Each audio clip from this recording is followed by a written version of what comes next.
Good morning, good afternoon, good evening, whatever time of the day this video so happens to find you. Welcome to another episode of Unresolved Textual Tension. Today it is me, Katie, as well as Maria. No William because... Why, Maria? Because he's actually recorded a different book video with Val this week.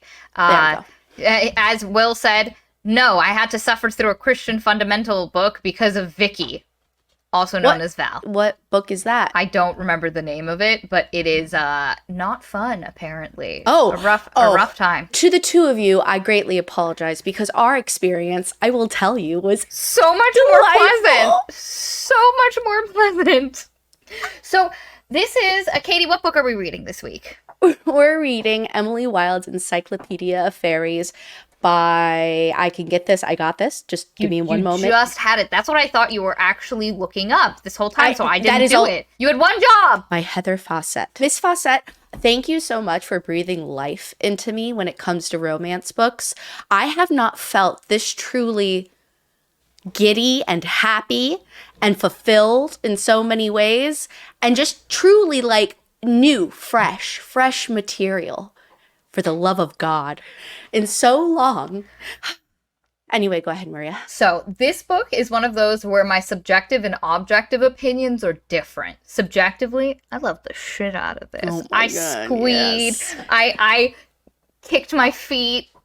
I just enjoyed it. It was a fun little ride, and I had a nice time. And it hits a niche where it's like, it's kind of like halfway between that book. What was that one that the coffee shop orc one? Yes, lattes and something.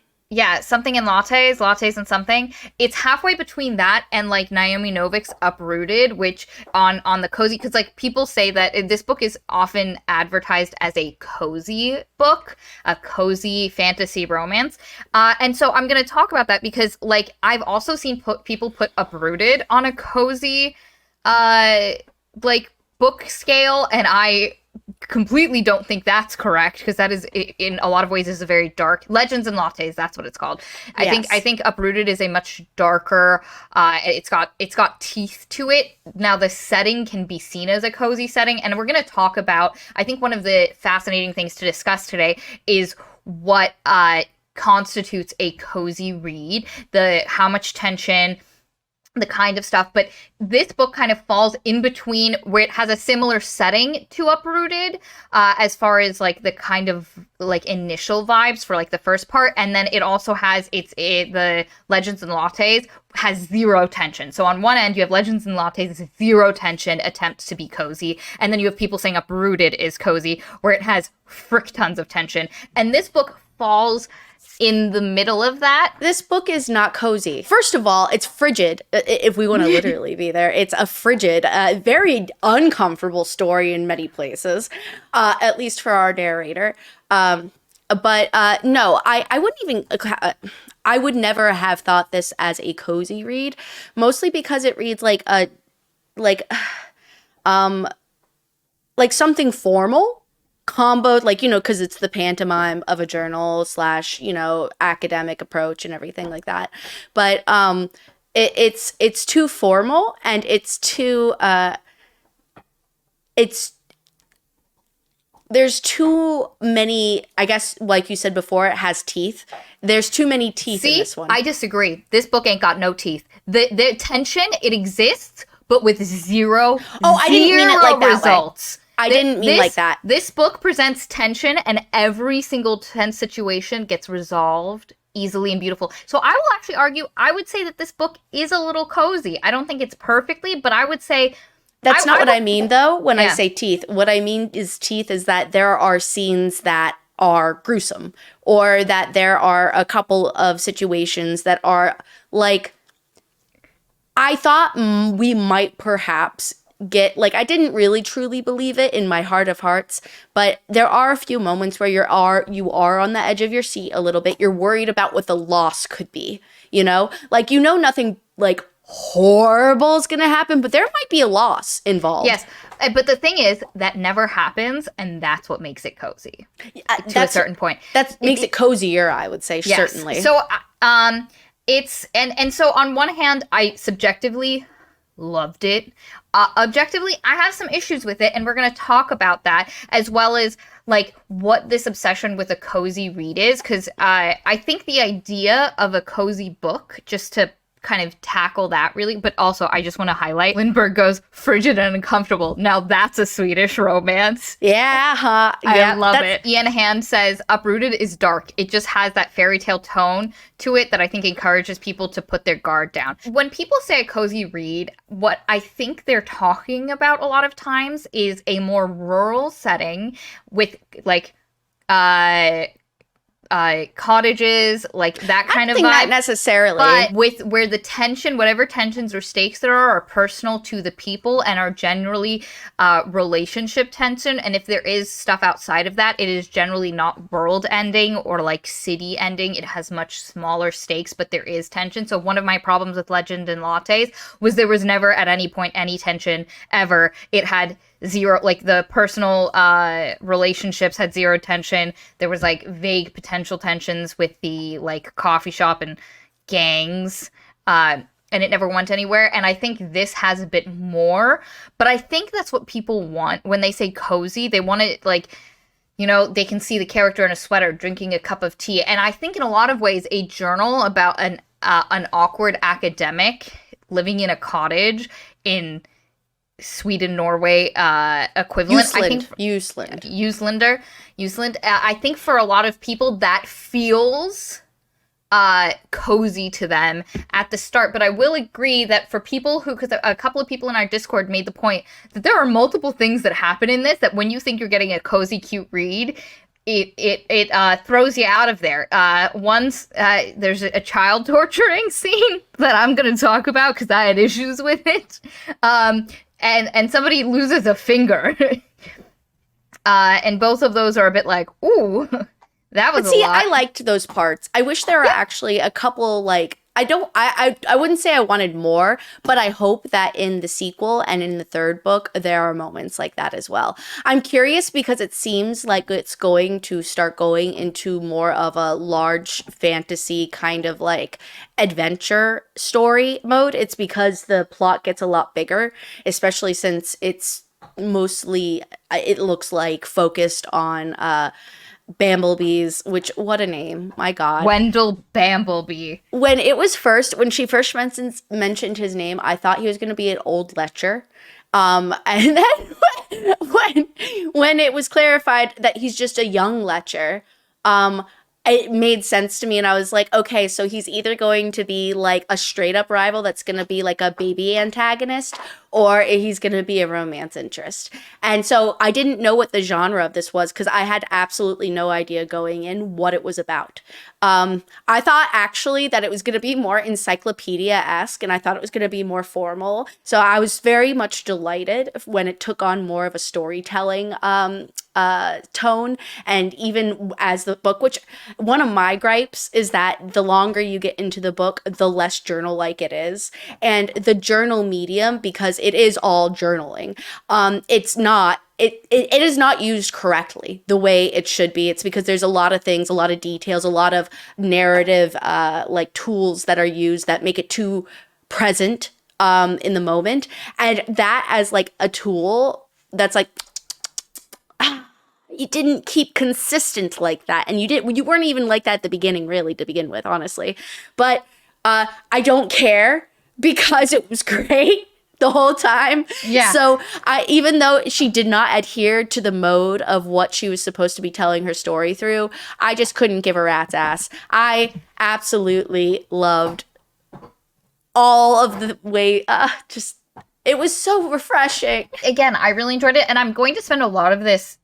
It's sometimes Will and I have done videos where we enjoyed it, but we spend a lot of time complaining about it. And just to preface up front, I enjoyed the crap out of this book. I will be reading the sequels. I I quite enjoyed a lot of things about it, but I do think there are things that could have been done better, that could have been sharpened up, ways in which the story, like a couple of things I'm going to point out where had the story kind of like sharpened up those edges, and a couple of complaints. And so I don't think this book is for everyone. There was quite a few people who found it a bit dull, and because it is written, so basic premise, this is the journal of a, what is the, dryadologist. And it is a field of study studying fairies and fairy folk all over the world. And it is our main character is from Britain. She's studying at Cambridge, and she's gone to Usland to study the folk of that area because she's making an Encyclopaedia of Faeries. And this book is her journal. She's like the Indiana Jones of her like little world. It seems like it's because except for I think he had tenure. I think she's not Indiana Jones. She doesn't. She's an adjunct, scraping by whatever money she can get. I couldn't remember what he was in the movies. It's because it's been so long. But that guy has funding. Gravitas. Out the wazoo. Yeah, Fair enough. If anything, Wendell is more of the Indiana Jones, I suppose, except for he doesn't put the work in. And so she's an academic writing a journal. So she has her field notes, and then she has her journal to just chronicle the things that happened and write down some of her interactions, because she plans to have interactions with the Fae.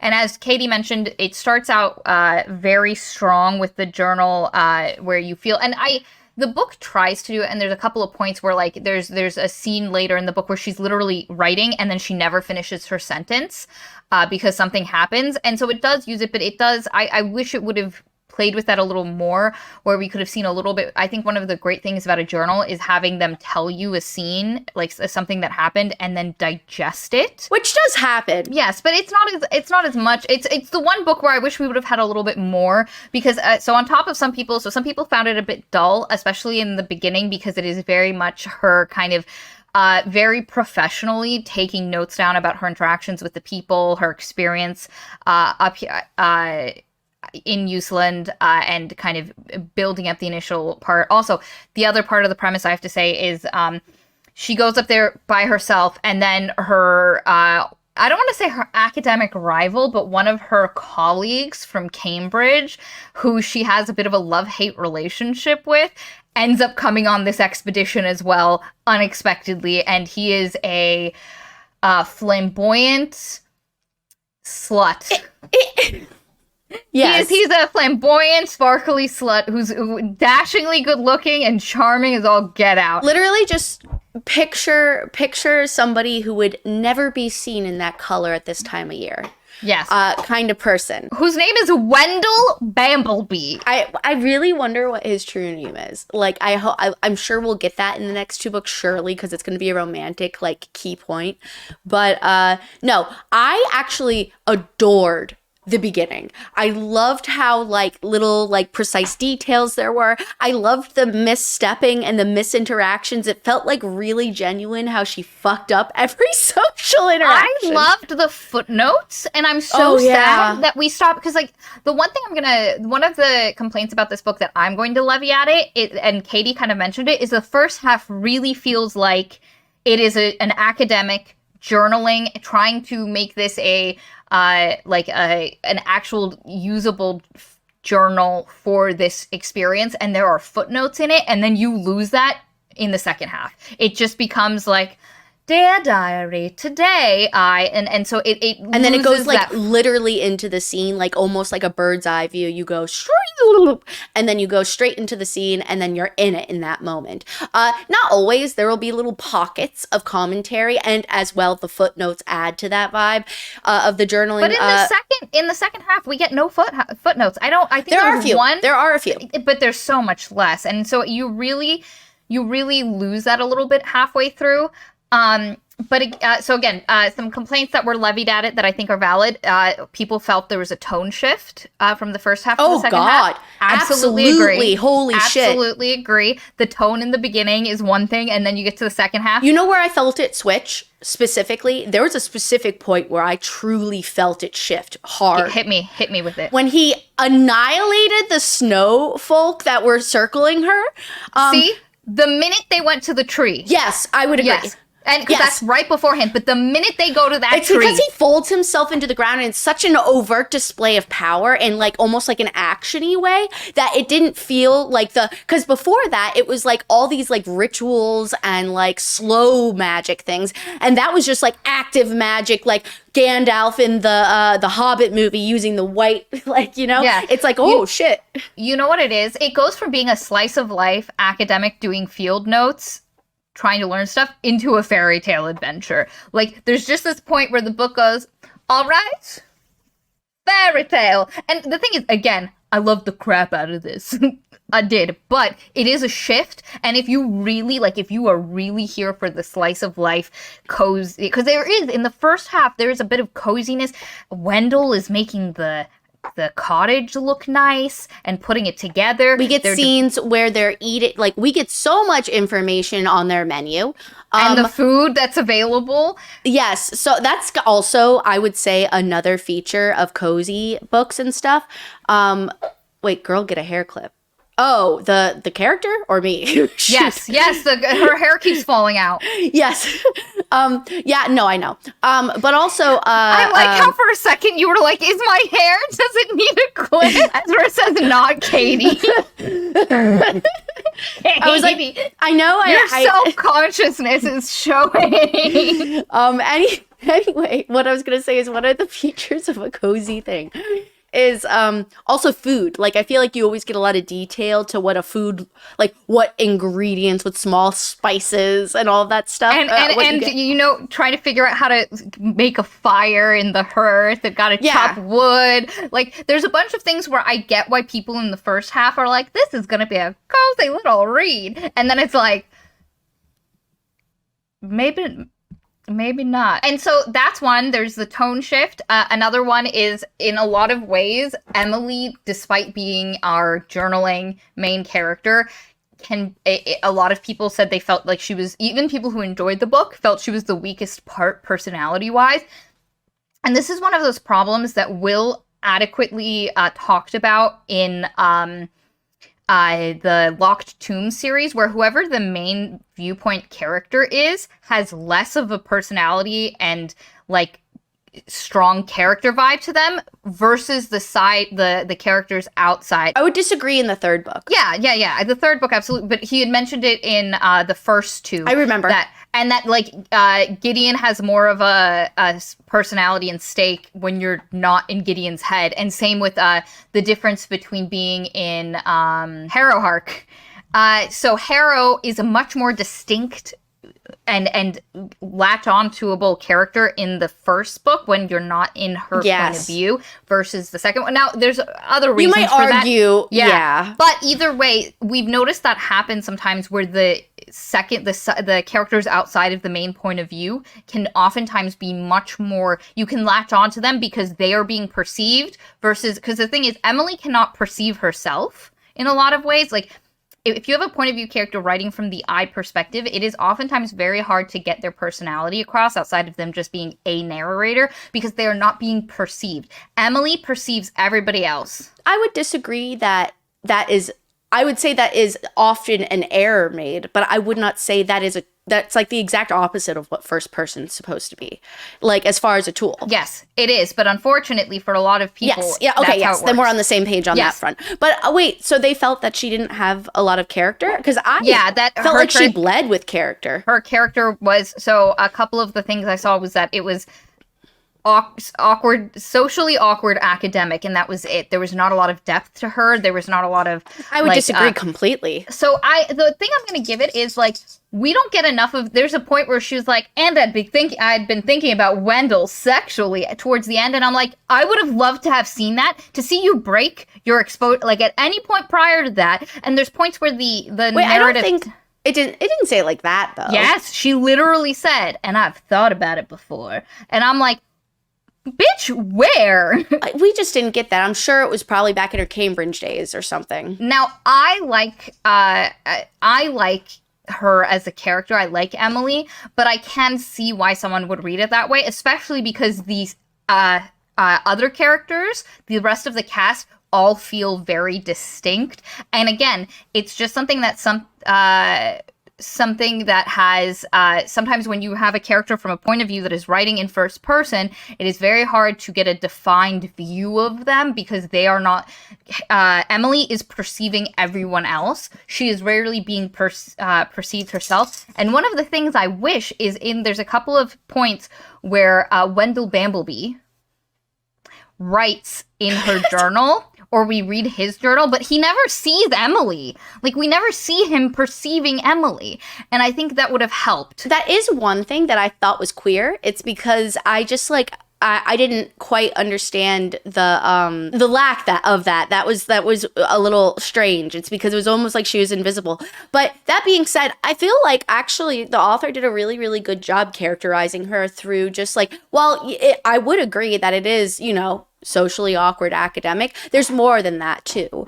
And I really liked the little bits and pieces. And I really liked that her origin story also is like just basic. She's probably like just somebody who didn't have that gear in her to work that way. Or because of the way her parents couldn't connect with her, at what little type of empathy or empathetic like social navigation that she could have had was not developed in her family.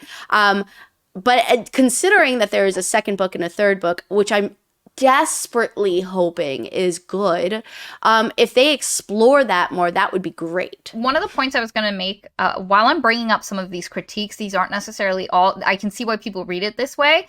But so for instance, Thea said, I don't know, I found Emily pretty relatable. And I would agree. Now, the thing is, I think Emily is very much neurodivergent, potentially specifically ASD coded. Wait, Maria, yeah. no. Wait, let me finish. No, that's not my point. That's not my point. Hush. The point is, we then are presented with a trope that is specifically about autistic people, and she has zero like there would have been such an amazing moment to have Emily's upbringing as a ASD coded character, and this other character who is literally a myth created by that represents a lot of how people in the past interpreted children with disabilities and neurodivergence. And it would have been a perfect opportunity to make a parallel between, and let me tell you, this book didn't do that. And I think, especially with how I imagine it could have worked in my head, I would have loved it so much. And we're going to talk about that. There is a fairy child that gets a bit tortured, and it is a very divisive thing in this book, and we're going to talk about that.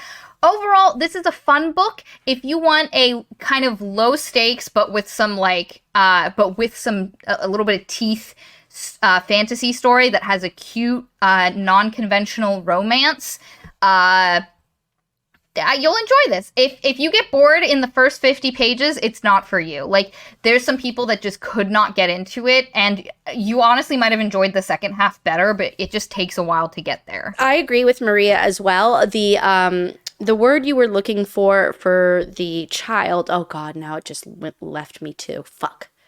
Changeling?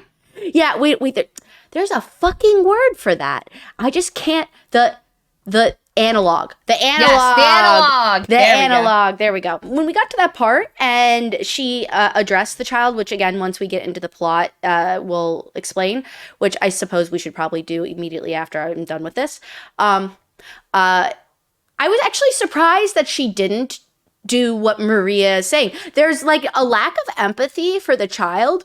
And I thought with her, the way she had dealt with Poe, which is a character, I know. I was actually pretty shocked. It's because there's another character that is also a fairy, like the changeling is. And she's very, very understanding. She almost is better at making connections with the fae. And I say almost better. She is better. At making connections with the fae than she is with people. So the fact that the changeling and she goes down. I didn't really understand because it's weird. It's because in that moment she has the direct she has a two-way street. She's got the humans to feel empathetic for or the changeling to feel empathetic for. And so far she's not shown any evidence of being like somebody who's can empathize easily with humans. So the fact that she chose to feel pity for Maud and was it Auslog? The fact that she felt pity for them and therefore was angry at the changeling on their behalf because it was, terrorizing them, it didn't make sense to me that she wouldn't have actually empathized more with the changeling. So Maria and I are on the same page as far as that being an oopsie. Angry Otter says, I wish the changeling had been left out entirely. Honestly, if the author hadn't been going to do what I'm going to recommend when we get there, I wish also that it had just been left out. But yes, Katie, I think you are right. It is time to get into the plot. This book, like I mentioned before, is the journal for an academic named Emily Wilde, who is working on her encyclopedia.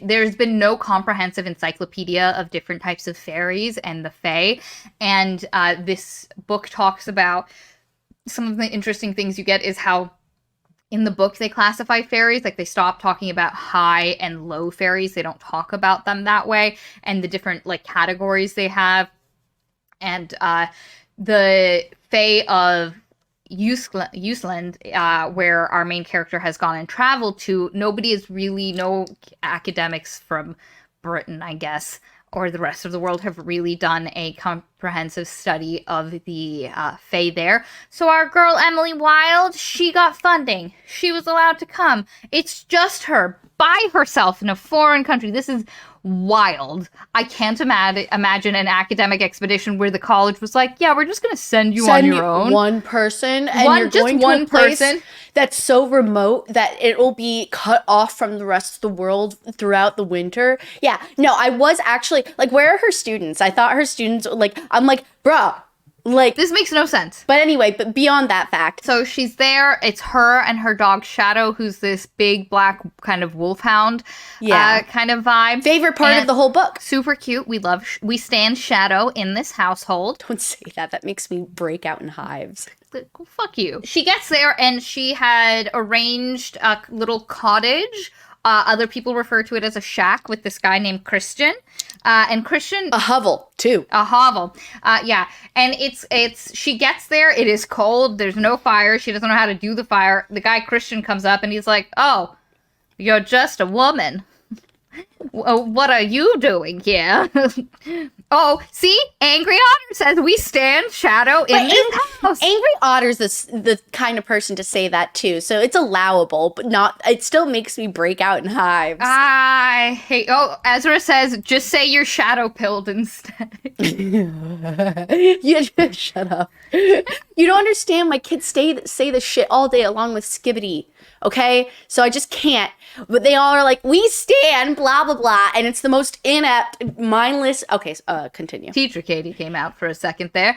But yeah, so she gets there. Christian is real grumpy and sassy. Like, that's his entire personality. Him's grumpy, sassy, and sarcastic. Kind of a jackass. He is a jag. I hate Christian. I wanted Bamblebee, which he does, I guess, in his Bamblebee way. But, like, he gets, the revenge, I guess, I sought. But Christian deserves a fucking boot up his ass. That was, like, the most irritating fucking... I can't forgive him for burning her bread. So many times. Such shitty breakfast for so long.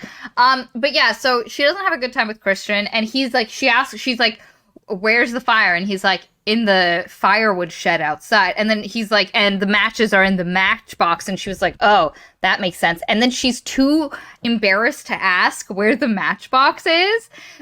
Will says, I like Christian. Yeah, I know. It's because you are Christian. You're a grumpy, like, solitary creature. And I do like Christian as a character. Lindbergh makes a point is, Christian is such an authentic small town old guard Scandi. It's hilarious. And that's the vibe I get off of him. I also have to say I like the accents this audiobook narrator did. It wasn't too heavy handed. But anyway, then Christian's son comes and his name is Finn, right? Finn? Yes. Yeah, I think it's Finn. And Finn is much nicer and sweeter, and he's a little awkward. But he's like, I'll bring you breakfast tomorrow. What time do you want breakfast? He's a nice balance too to what we are going to soon encounter with Emily. Emily, immediately one of the things you get into her interaction with Finn is she has a habit of putting her foot in her mouth. Immediately out of the gate, you realize Emily has some social awkwardness. She has a hard time reading social cues, understanding social norms. One thing I would say, yes to the social norms, yes to the social cues, but more than anything, sometimes she'll be, for the most part, she'll see it. Like, she'll know that this is what is to be expected, but she can't bring herself to care enough, too, in a lot of situations. It's almost like she struggles connecting with because we're about to describe a scene where she sees that she can do this, but in her own point of view, this other option is the better one to go with, and she doesn't research as much as she researches and prepares for things academically when it comes to the Fae. She does not do it whenever she goes to a new area with the people, despite the fact that a lot of Dryadology research is collecting stories from the people that live there and collecting encounters with the Fae. One thing that I found a little bit unbelievable, it's because she mentions also, at the beginning, the Fae are stories and people tell stories, so I have to interview the people. So I would have thought at this point, with however many expeditions she's gone over in 10 years or whatever, that she would have learned how to vaguely make... Yes. This is one of those things where the objective and the subjective, because as you read it, you're like, ooh, baby, you're just, I was in it. But objectively, I'm like, nah, you have been doing on the ground research for 10 years and you haven't figured out that the easiest way to get information, stories, and interactions with the townsfolk is to learn their customs and do an amount of research into their habits and stuff like that. And so again, there's my objective rating for this book and then the subjective rating for this book, and the two are different. Though even the objective view is quite, I'm quite forgiving on that front. While there are like we already discussed, tone imbalance or switch or whatever, usage of the journal, this moment in characterization, and I'm sure other things we'll bring up in the changeling and everything. Those are all mechanical errors, I feel like. But again, it's so forgivable. Yeah. So please keep that in mind as well. So one of the things, Fern brings it up beautifully. If it was established that she couldn't get stories or that it was an aspect of her books and research that lacked, it would have made more sense. Did she mention that? It is mentioned in passing at the very end, but by then it's too late because it talks about how Bamblebee brings a level of passion and excitement. That's what I was going to say. Now, if they mentioned at the beginning that she had always struggled with the story aspect and the people aspect in her gathering of her research on her... It would have been better. It would have made sense because then you would have been like, oh, this isn't a new problem. She just has never dealt with this. She has never handled the people part of her research. So that's the structural part of it. It should have come sooner. Exactly. And there are a lot of little tiny ways where this could have just worked a little bit better. But anyway, so she makes a fire, gets some stuff going, and she's like, oh, she makes a grid of her area that she's going to explore, which is a 10-mile square.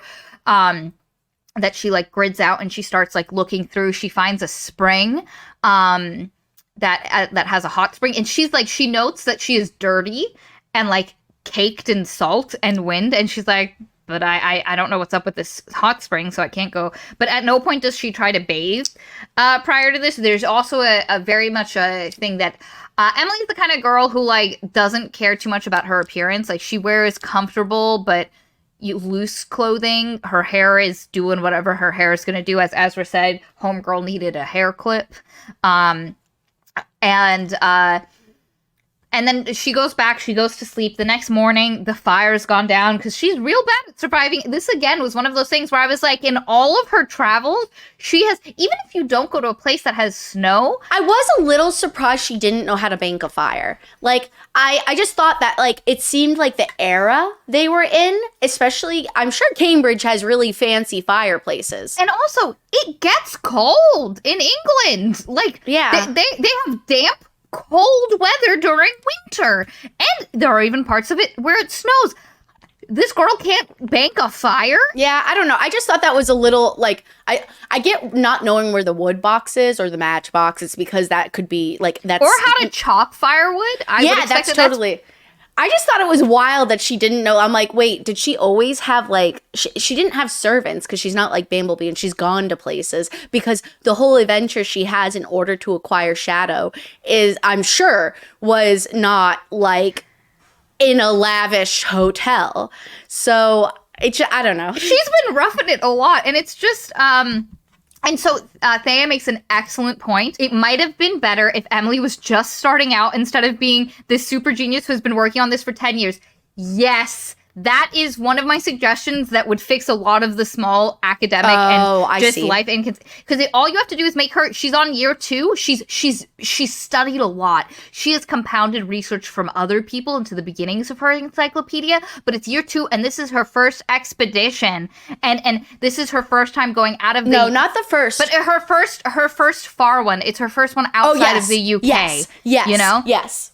Absolutely. She's done Ireland, she's done Scotland, she's done Britain, but this is her first time out. And maybe she even went over to another place for a hot second, but like France, because that's where the meeting was. Maybe she even had some experience in, like, I don't know. That's fine. But yeah, no, you're right. That would have actually been really nice. It's because then a lot of the hiccups, I also feel like if she were, I mean, look, I'm presuming a lot, but I kind of feel like on 10th year, she probably wouldn't have gone and released the Ice King, you know? Which, spoiler, sorry. Shit. Surprise! If you didn't realize we were spoiling everything yet, congratulations. I just kind of like, I got it, and it was a really good way of characterizing her, like, almost neurotic nature and needing, like, the addiction to finding things and needing that, not being able to temper down her like addiction to it. That would have been a nicer, especially considering there is a sequel and a third book, because time skips through that to show maturation and stuff. I hope that happens. Angry Otter brings up another way to fix some of these things, or if it had been explained that she just didn't think about banking the fire, like she's forgetful about her appearance and self-care. Yeah, and like the next morning, she's like, dang, I forgot to bank the fire. And that everybody is taking her not doing this as her being incapable of doing it, but she actually can do it. That's another way to deal with this. Forgetful as far as those kinds of physical, like crazy genius not eating type thing. Yeah. So the next day, no fire. The guy's like, Finn's like, don't you know how to bank a fire? He brings her some cheese and a nice loaf of bread. She's so hip. She eats, and then she does stuff, and she spends her night that evening. So I think this is the first day she goes to see Poe. She goes back to where that spring is, and she finds a fae. She finds a little brownie fae, which is he's got these long needle fingers. And he's like a long, skinny, sharp-edged little guy, and he has a crow pelt skin. Yeah, and it's like, but it's kind of gross still. It's because the eyes are like kind of missing, and it doesn't like totally look not gruesome. She strikes up a bargain with him where she's like, "Yo." Because he's like, I don't want to talk to you, noser. And one of the thing we learn is that the nosers are the academics that bug the fairies, and that even though Euskland is far away from the other places where the academics have been, and no academics have been here before, the fae still know about them and call them nosers, which connects to a theory that an academic in this world has, which is despite all of these places being physically very far away from each other, it is not the same for the fae. That there are ways to connect these far-flung spaces to each other that the fae have access to that makes the fae world much smaller than our world, which I liked. But anyway, and she's like, well, will you answer me some questions? What do you want? And he's like, I want a bear skin. And she's like, oh, I don't have a bear skin. I'm going to have to ask my brother in England to get me a bear skin. And she was like, what about a beaver pelt? And he's like, I'll take that. She was like, okay. I'll get you a beaver pelt, and maybe a bearskin later. And he's like, okay, straight. I'll bake you bread. Which, thank God, she makes this deal, because skipping a few things, once she makes that connection, super great, awesome, leaves the forest area, and she makes her way to the tavern, where, of course, in this type of area is the social hub. And so she goes in and she makes notes that are really nice and really gets you in the scene. Like, for example, in many other taverns and, centerpieces of a village, they'll have like a stag head or something like a trophy on the wall. And here, because of the region, it's a whale bone or a whale, whatever. And it's fun. It really gets you in it. And she gets introduced to a few people, as the new person in town. And she's uncomfortable, and she is greeted by Aud, who is the head woman of this place. And Aud would like to give her, gifts of welcome. And unfortunately, our girl, again, missteps, as she will in many situations coming up. And she insists on paying for it because she wants it to be fair. She doesn't want to feel like she owes. And she doesn't want anything ruining the academic integrity of her research. Which it would not. It would not. And so by insisting upon paying for it, Aud is she's offended. She insults Aud's role as host and hospitality, which big no-no. She missteps, right? And then anyway, she sits next to this really old woman, and the old woman who's knitting with her fingers alone, which really paints a picture of how spindly her fingers are, or dexterous, I suppose, which is fun. Anyway, she's like, yeah, they're all laughing at you, by the way. And she was like, I beg your pardon? And she's like, yeah, they're all laughing at you, saying that you're here. It's because your parents are super rich and like you're just chilling and a whole bunch of other stuff. And the old lady, they have a nice conversation. She feels a little like, what I want to say is characters like this old woman and Finn, and also the shopkeeper, although not much of the shopkeeper, and Maud, those characters not being jerks to her really made it feel balanced, because otherwise we sometimes read books where it's just like, I'm not going to be crude, it's just a whole poor me, yep. And everybody just hates them, and it's so irritating because it just feels, one, you start hating all the other characters and there's no way you can forgive them, which means like, or not no way, but it just doesn't feel good. It's not fun to read about. It also just doesn't feel realistic.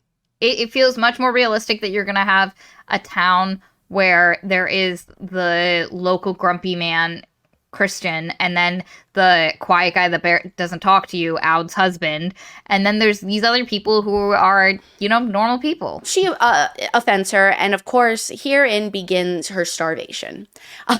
Because, which I thought was wild, because Christian, on behalf of Aud, is offended, and knocks her bread that Finn makes into the fire every day for like a while, and insists on giving her like gross food. And I was literally going to lose my shit with the sheep scene when we get there. But anyway, like I just was so frustrated because I'm like, surely these people know that they're going to kill her. Like, this is so awful. Yeah, she definitely, and like Christian takes it too far. Like he's a grumpy grump, and so he takes it too far. But how the other people in the village handle Aud being upset and is nice. They're nice to her, but so like there's a point later where she goes to the grocery store to get some supplies so she can have her own food and she doesn't have to rely on grumpy grump Christian. And she goes, the lady's super nice, super helpful, take this, and then they charge her $1 bajillion because she doesn't get guest rates, she's getting foreigner rates. If you come in and you do not let yourself be welcomed by the village, you pay foreigner rates, baby. You pay tourist rates. Which does feel like a backhanded, like, it feels like very real. I really did like that. And it also makes sense. Like, you came in, you didn't do any research into the customs of these people. You insult a host to her face. Like, as a Greek... You'd be getting some shit for that. You'd Greek, I'm Greek. Like, folklore characters are equally as petty as I'm sorry, not We do not fuck with insulting the host. Do your research into what the things are. And so I actually liked that outside of Christian taking it too far, I liked that the rest of the town were like, you want to be treated like a tourist? We'll treat you like a tourist. I had like nice little accent addition. Okay, welcome. So next, ma'am. She deals with that. She ends up going back into the forest to talk with Poe, and that's when Poe's like, "I'll bake you bread as long as I will bake you bread every day as long as once the snows come, you clear my tree to the stream." Yada yada. Eventually, the next major thing that happens is, earlier, I think on like day one of her arriving, she has a letter, and it's from Wendell Bamblebee, who she's mentioned before as her colleague from Cambridge, who is a tenured professor, who is this flamboyant academic who kind of fudges his research and shit and has a weird reputation. And also keeps trying to steal her glory in some ways. And it's kind of irritating at the beginning. I'm like, bro. He writes her a letter, and there's a part in the letter, and he calls her M. He doesn't say Emily. And he writes a letter, and then at the end of it, he was like, see you soon. And she was like, he's not coming here. None of his students will come here, and it's too cold and snowy, and he'd have to do too much work, so there's no way And besides, he's going to France, too, in the spring, and she intends to stay till April. So, like, right now, I'm assuming November or whatever. I don't remember. And she intends to stay through April, and the conference that he's supposed to go to is in February, which is something else she brings up. It's a big Paris thing, and he's been invited every year. And he's always, like, the speaker who everybody talks about, which is why I kept picturing him as an old man at first. And then, So then, after she visits Poe and does that thing, she comes back in, and then who should be busting in with two student servants but Wendell fucking Bamblebee? And it is at this moment that you realize that Wendell Bamblebee is in fact a fantastically good-looking, flamboyant. Oh, he's a little bit of a fop. He is a fop. In the best. He's 100. He's a what's that term from the Regency era? What's that term for the Bamblebees? Yes, but I don't. A rake. He's a fucking rake. Oh my god, I would never have uncovered that word. But anyway, no. Can I just want to pause real quick. Yes. Every scene where he cleans and he knits, or not knits, sews or whatever, dude, I can't. That was so comedic to me. The weird obsessive, because I feel like the way brownies are portrayed half the time, they're obsessive with cleanliness. It's because they're a house thing, house folk. And I just love how he's like neurotic about it. It's so funny. It is so funny to me. Anyway, sorry. Yeah, so a couple of people brought up some other words that cover him. A cad, a dandy. Like he is all of those things. I love Wendell is the best part of this book, and anyone who disagrees can fight me. Lindbergh, bro, you have no idea. I fell so hard for him in this one scene. When we get to it, I'll mention it. That is when I fell in love with him as a character. He's oh god. Anyway, continue. I'm sorry. And he comes in and he's like, like, it looks like nobody lives here. Oh, also, she came home that day and there was sheep. So after she spent a butt ton of money at the market. God. Yeah. After she spent a butt ton of money buying food, the Christian let sheep into the hovel. I cannot fully describe to you in that moment how I genuinely was angry. I was so angry on her behalf because obviously she loves her work so much. And that's one thing that that's like the only thing she cared about that she took out of her bag. And they're chewing up, luckily not her encyclopedia draft, but they're like chewing up papers. They've eaten all of that. She has no more money. She's been starving for days. And I'm just like, come on. Like, this is so cruel. This is the moment that Bamblebee comes in, and he's like, thank God. He's like, weird house guests, bro. Like, you really let the place, Chris M did stay. Bamblebee is a cleanliness-obsessed, messy fairy man-slut, and I love it. I know! It's such a great combination. It's such a, and Angry Otter also mentions when Christian lets the sheep in, it was messed up. And she was paying to stay there. I know. Yes, it's a wild thing to do. But anyway, he comes in. He immediately has his students that he brought with him, like, get firewood, start doing stuff. And he immediately starts cozying up the place. I'm not going to go over the plot too heavily, especially in this first half, because there really isn't a ton of it. It's just a lot of small interaction scenes. That being said, though, they are incredibly enjoyable to me personally. I enjoyed them very much. I really liked the sequence of things that happened. Like, there are a couple scenes, I just want to throw a couple out. Like when Bamblebee the next morning comes out of his room in a house, a house coat, thing. And then he just like goes off into the snow to do whatever. And how the back and forth of him, and then you learning a little bit more that he actually truly does have genuine like care for her wants and needs because he's gone out to scout out things. And anyway, the point is though, during all this time as well, we are let in on Emily's suspicions that Bamblebee perhaps might be the gentlefolk, that he might actually be a banished something or other, because he's just a little too handsome and shiny. He's just a little too persuasive. Also, he wrote a letter that wouldn't burn. Oh yeah, that letter before that he sent, she threw it in the fire, and the next morning she saw it didn't burn, and she's like, oh, come on. Not even a mark. Not a mark. This guy is very obviously Fae, and the book tells this to you before Bamblebee even shows up. Then Bamblebee shows up, and you're like, oh yeah, this is an exiled fairy something. It's so funny too. It's because I like how we're given that information like a flirt from him. Like, obviously, like, he sent her paper that won't burn. He does not know that she knows this or suspects this, and she does not know that he thinks this, that she knows about him. And so this like flirtation of him obviously showing magic and her receiving it and being like, well, I'm not engaged with that, and I'm just going to tear it up and never mention it again. And the other thing is, it becomes very obvious, as Katie said, that Bamblebee likes M. He likes, number one, just calling her M, and the way he talks to her. And this is so one of those cute books where they got a different narrator specifically for Bamblebee. Everyone else is voiced by the female narrator, and then they were like, no, we need an Irish accent for old Bamblebee over here. Yeah.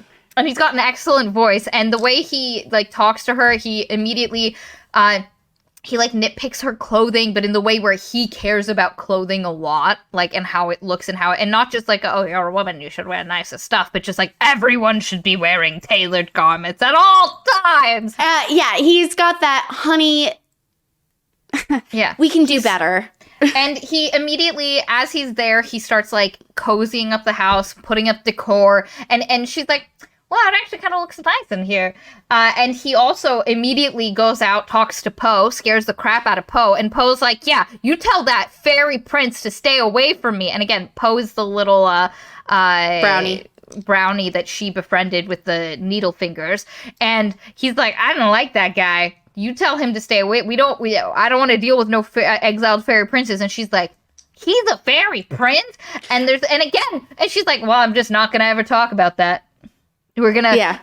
Who needs to talk about things? It's so British. Again, they're kind of like, but it's funny. It's because that kind of, it does make sense to me. It's because she would not break that status quo in this current situation with him in particular. If it had been anybody else, other person, she most likely would have been straightforward with them. But because she does, in her heart of hearts, like him, and they've had a relationship that has been stayed a status quo of a sort, like, she won't break that status quo, especially since she is like affectionate with him. Well, not with him externally, yeah. But love hate. She has, there's a friendly companionship, as they've been people whose offices have been next to each other and that have dealt with each other a lot.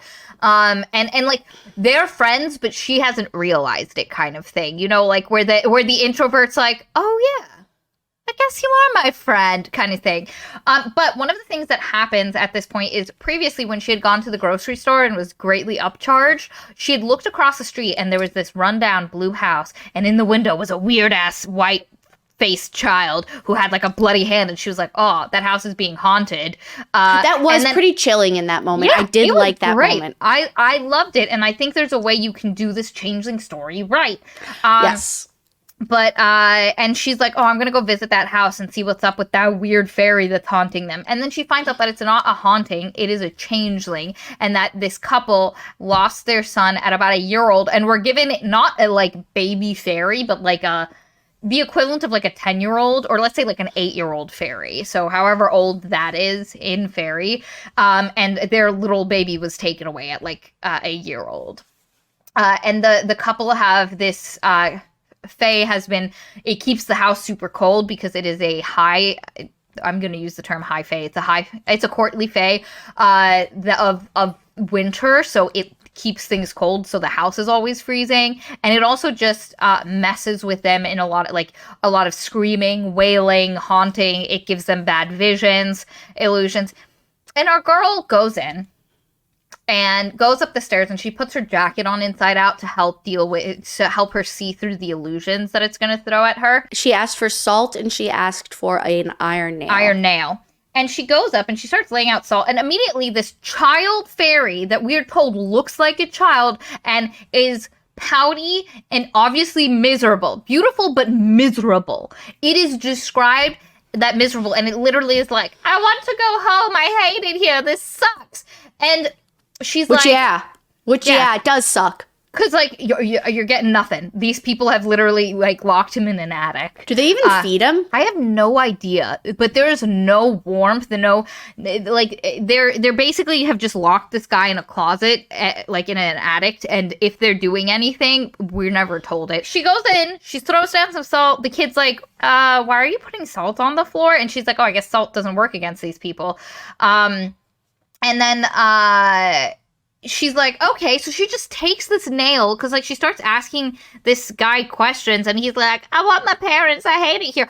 And then she stabs him with the iron nail to torture him, to try get answers out of him. And the whole time he's just talking about how much he misses the cold forests of his home and all this other stuff. And she's like, where are you from? And he was like, the forest in the winter, and I really liked it. And it's just the weirdest scene. Again, I said this at the beginning of the video, but it came across as strange. Not in the exact moment for me, because I was caught up in the scene, but right after, and then especially when we get our next Poe scene, I was like, wait, again, I'll keep it short to my complaint, but if she can empathize with Poe, this scary little creature brownie, and she has hard time, socializing with humans, I don't see why she would have empathized more, especially when it's obviously stated many times by Bumblebee and, like, other people that she's unempathetic in many situations. So why would she side and have pity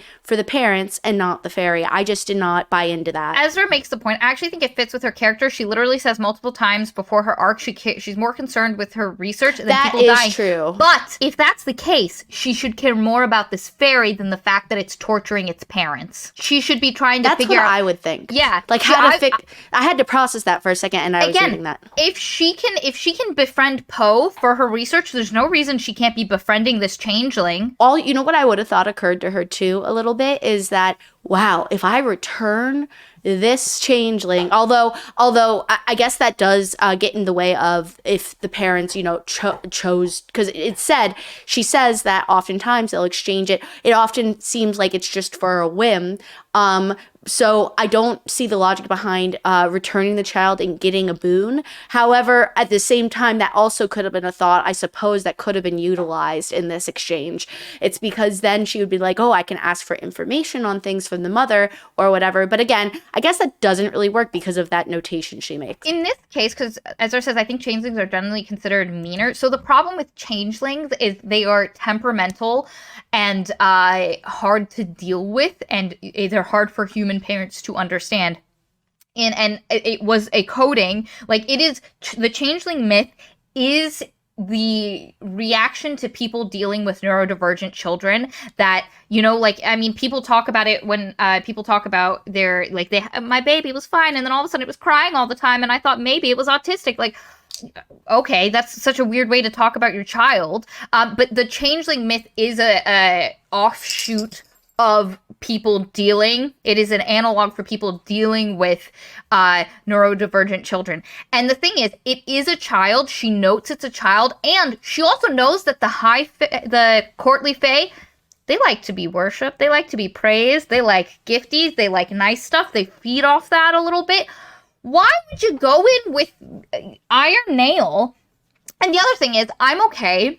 I'm okay if this is how she handles this scene, if the author down the line goes, you know what, maybe I handled that wrong. Or if Emily down the line went, oh, I handled that wrong. Because there's literally a point where Bamblebee tells her, you know, they just need to be nice to him and spoil him. Like, that's how you deal with changeling children. Like, you just spoil them and you be nice to them. In general, which is funny that he understands that. Yeah, and because he literally says, tell them to be nice to him and take care of him. It'll solve the problem. Because she's like, he's driving them crazy. I think they're gonna hurt themselves. And he's like, just tell them to be nice. And she never tells them. There's never a moment where she goes, happens. Yes, she never tells them that. There's never a moment where she goes, oh yes, this is a literal child. I can be empathetic to scary looking Poe, but I wasn't empathetic here. Because like that could have been a growth moment. That could have been an arc moment. That could have been her like, oh, I went in thinking of this as like a haunting type of fae, but it was actually just a child and I needed to rewrite how I thought about it. That's an arc. If later down the line she was like, man, I shouldn't have done that, and she maybe apologizes to the little dude, like, hey, sorry, buddy. And I don't need an apology.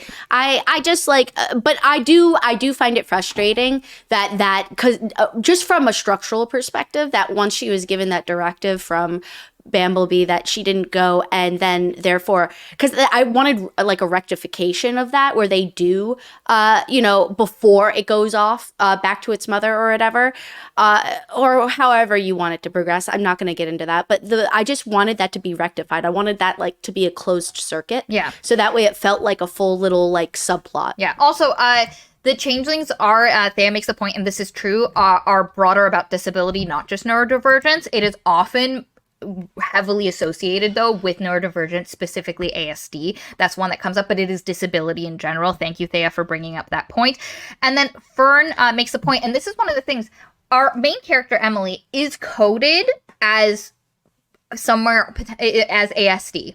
You know, that's the book writes her that way. She struggles with a lot of the things that come up with that. And Fern makes the point, you don't go torturing kids because you're autistic and lack empathy. Like Otter said, we aren't sociopaths.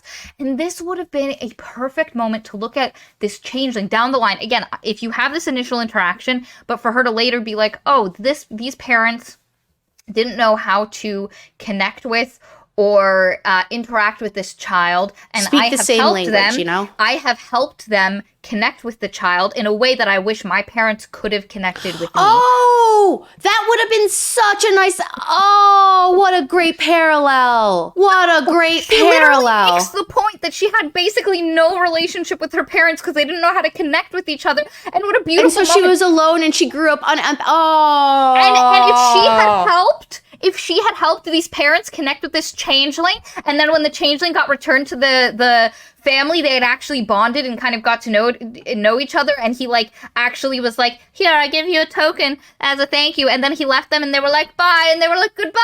You know, like how awesome would that have been? And her be like, wow. I really like that parallel with her childhood. That would have been a great usage of that. Now, I do like the what's the word I'm looking for? I don't want to say ferocious. The lethal. I like the lethalness with which she handled that situation with the nail.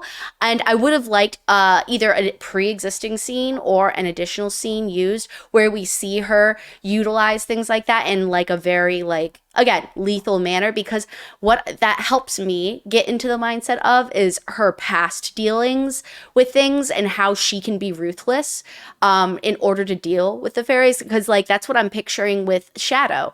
It's because there's a great reveal we'll get to in a moment, but like I like the idea because then that builds her up in my head as knowing all these little tips and tricks and stuff like that, and she can like it gives an edge to her that I think deepens her character in a way that I like. So while I like the ruthlessness, that was the original word actually than lethal, while I like the ruthlessness she shows in that scene, I do agree with you and wish that it was not with the changeling. With a child.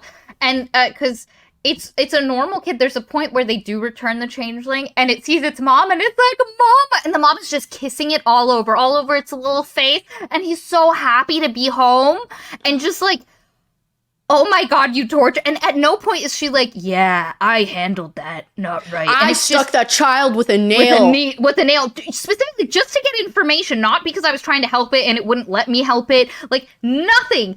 She's just like, fuck you, kid. Yeah, I know. She did. That did surprise me that she stuck him with a nail. That I'm not gonna lie. But and then when she says they should just kill him, I know that was pretty wild. I'm not gonna lie. I was like, that is a child. Like, and it didn't make sense. It's because, again, then apparently the real child dies, comboed with the fact that, like, she's never said anything like that. This is a homesick child? Yeah. It's just such a weird way to handle it. And Angry Otter makes the point, it's a kid throwing a fit because they're miserable. And unfortunately, it is a courtly fae, which in general have a tendency to lean toward cruel in their dealings with human. And they're also dramatic as fuck. And the macabre. So it's a child with magic having a huge tantrum in ways that are greatly affecting these other people. But it also just like, it's a child. It's a little baby. And the way to handle, like, especially when Bamblebee literally tells her what to do. And she's like, I'm just going to keep that information to myself and never share it. Yeah, the kid was intentionally torturing the parents, for sure. He was nasty. He was vile. And even Bamblebee says that. But that doesn't mean you can't, like, it doesn't even have to be empathetic. Wait, we got to move on past this moment, though. I do want to say that at no point were they like, we tried treating him nicely at first. And then the implication is always they just threw him in an attic and left him there. And there's never, like, interacting. So it's and again, the courtly fae are assholes. You know what? Actually, Ezra says if she'd written it like the kid was accidentally making these illusions, how nice would that have been then? It's because he sees the house as a monster because he's scared of it and he's locked inside of it. So it looks like monstrous on the inside and all of his fears bleed out through the illusions. That would have been also a nice usage, I guess. But anyway. But again, she knows the courtly fae are rude and mean and they're temperamental. Yeah, they are temperamental jackasses. Like, the courtly fae torture people all the time anyway, so this is just a child version of the courtly fae. And so she treats the other courtly fae who torture humans and stuff like that with a level of respect and stuff, partially because she knows they would smack him down, but also because they are the literal subjects she's studying. But the child version of a courtly fae who tortures people, she can't deal with the same level that she deals with the other fae. Like, there are the courtly fae and non-courtly fae that, like, fuck around with people, and all the other fae, she just deals with so much nicer. It's just this one kid. Anyway. We've talked about the changeling too much. Yes.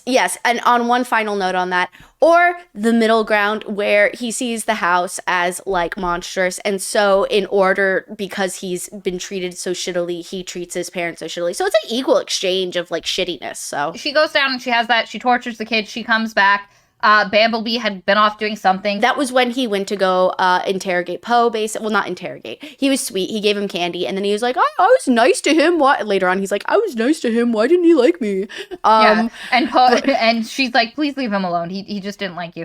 There's also a point where he goes to talk to the changeling kid. And he's like, yeah, that kid's just miserable. He wants to go home. And I think... and then there's a conversation she has with, there's also the point at which Bamblebee realizes that she upset Aud. And cause like, he's like, did you not read anything about this place? And she's like, of course I did my research. I looked into the weather, the fae, all this stuff. And he was like, did you not look into any of their customs, Em? Like, did you not read a single, and he brings up, he read novels, he read different books that dealt with it. And he was like, these people are huge on hospitality, and you basically insulted Aud by not letting her treat you like a guest, and that's why she's pissed. And she's like, at first she's kind of indignant about it, but then she kind of realizes, like, oh, okay. But through this, he's able to help her kind of soften up her relationship with them. There is a part that happens... Is it before or after this?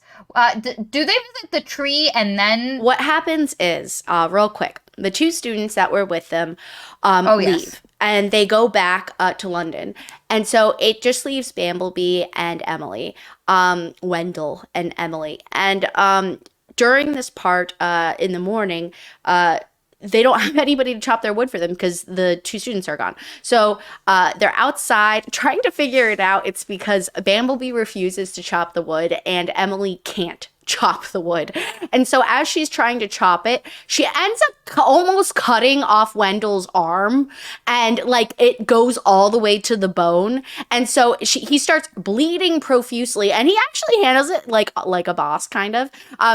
He's very upset that he's like, I loved this jacket. Wendell goes inside, or is carried by Emily inside, and she doesn't know what the fuck to do. So she runs to town, she gets help, and all of them come together to help. And they're like, yes, absolutely, we'll come help him. And so they sew it up, they clean the air, blah, blah, blah. And they're like, oh, wow, you guys have been living in a hovel. How can Christian do this to you guys? Which really gratified me that, like, they were like, oh, wait a second.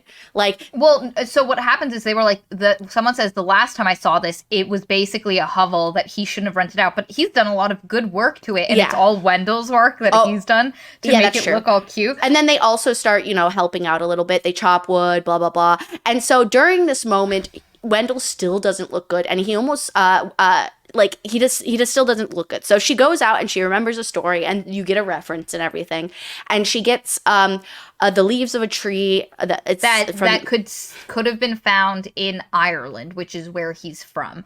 And she's like, if he's a fae, I need something that'll place him in the real world. It's because it's from the physical plane or whatever. So anyway, she crushes up the leaves and she goes to give it to him, but then Aude comes in, and Aude notices, as well as Emily, that he's kind of like fading in and out of reality, which is what also happened to the changeling when she pinned it with the iron. So it's like they lose their physical form a little bit, and Aude is like, oh shit, and Emily's like, it's not what it looks like. But and then Aude immediately is like, let's get him. You're giving him. She like immediately is like, you're giving him that wrong, because Emily's trying to give him like leaf tea, and she helps him get it into him, and then she like leaves, and then this helps Aude get over her problem because Emily let Aude help her, and like the whole village kind of came together. Yes. And there's also what's her name? Liana. What was that girl's name? The prettiest girl in town who was uninterested in Wendell. It wasn't Liliana. I just don't remember what it was. So there's this one girl. She's the prettiest girl in town, but she's not interested in Wendell because she's betrothed to Lilia. I think it was Lilia. And Lilia is betrothed to a girl from another town. Pausing. I saw the conversation earlier about the queer representation. And while, yes, it is great to have queer representation, I will say that did take me out of it. But honestly, the only reason I'm okay with it is because this world is not our world. It is obviously not our world, because there are no dryadologists and there are no full schools of thought purely for fae, and fae don't exist to the public. So at all. If only. But anyway, so yeah, no, I'm okay with it only because it's not our world. So, and I think the other thing that is interesting is if there's a world where fae do exist, and so in this world, the book like, there's two women getting married, and the book's just like, yeah, in this small village in the middle of nowhere, that's just a thing that is happening, and everyone is kind of okay with it. And the book doesn't like harp on it. They don't bring up these characters a lot. They're just kind of, and depending on how you read it, it is either going to feel not justified, or it is going to feel so comfortably in the background without the book being like, see, I did representation, that it is going to really work for you. We had that exact discussion happening for me for the most part. There was a part where like it happened, and then a while later I was like, wait a minute, were those? Yeah, that was two women, right? Like, because the book kind of, it's so like... It glosses right over it. Lilia regularly comes and chops the wood for them after this point, and she also starts teaching... I guess you could tell which one's the butch one.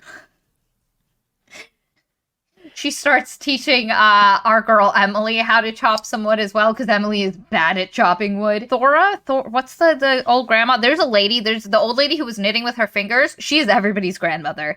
in the town, and she tells Emily that there is a fairy tree, a magical fairy tree that she has seen before, and she gives Emily directions on how to get to it. She goes with Wendell. He's like, I'll come with you to see this magic fairy tree. By the way, at this point, there's still been no discussion on his magical origins.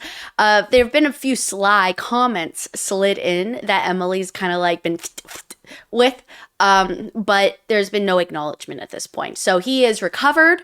They are on their way to the tree. So they get to the tree, and she's like, wow, look at this tree. It's so cool. It's obviously magic. I wonder if there actually is, because there's a portion in the middle of the book where she just tells you like 3 fairy stories from this area that she has learned and she has collected from the people. A lot of them have to do with the tree where an evil king is buried underneath it, and if you like tip the tree over, it'll let him out. And they find it, and she's going around, and Wendell's like, get away from that tree. And don't touch it. Just stay away. What's nice though is that she's very wary. She's like, dude, I've done this before. And so she goes around. Old hat at research. Yes. And so she goes around and she's very careful not to touch anything. And she uncovers some of the snow to see that the ground is carpeted with those same leaves. And they're very weird. And the tree has a weird fruit on it. And leaves kind of look like it has like little furs, little hairs on it. And so she takes a metal box and then she sticks it inside for like a sample later.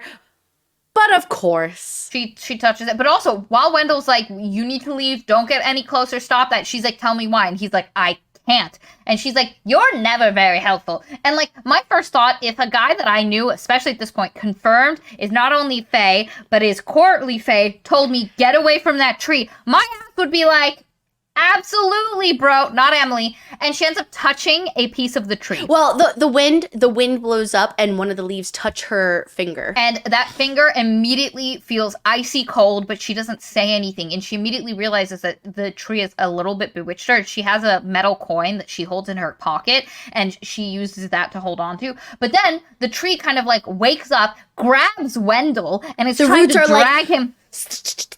Yeah, it's like if you've ever played D&D and you use oh god, I'm forgetting what that spell is, but it makes the roots come up and grab people. And it's doing that, and Wendell's like, ah! And he was like, and she's like, tell me how to help. And he's like, I literally can't. And she goes, oh, is this because you're a Fae and you can't tell me you're a Fae? Well, just in case that's it, I know. And he's like, thank you. Because not only was he cursed, one of the things is he wasn't allowed to tell anyone he was Fae, and he wasn't allowed to do anything that would let them know he was Fae, so he couldn't use his magic until she was like, never mind, buddy, I actually knew you were Fae this whole time. And then he uses magic, and he like slips out of the roots, and then he puffs up later. I liked this part. Be more specific. He folded himself into the earth, almost like Poe does, and then he steps out from a tree a ways away. And she's like, what the fuck? That's cool. No, not that. That was me. Sorry. And I'm looking at some of the So Ezra says the way she acts in this book definitely made me think she should have been killed 10 times over in the last 10 years. Yes, correct. Again, this book would have worked so much better if she was like 2 years in. And then Fern says, to be fair, he's very like, nah, let's not do this. I don't want to go do work. I don't want to go there all the time. So Emily might have thought he was just being lazy. Absolutely, but there was this is, I guess, something that we can give to the voice actor for Wendell in this, because in this moment he was like, get away from the tree, very serious, and I was like, why aren't you listening to the fairy prince? No, see, all I'm thinking is she thinks that she knows better than him. She's being arrogant in this moment, So anyway, we get past this moment, and they're like, oh, well, okay, let's not do that again. By the way, everybody, she stabs him again in this moment.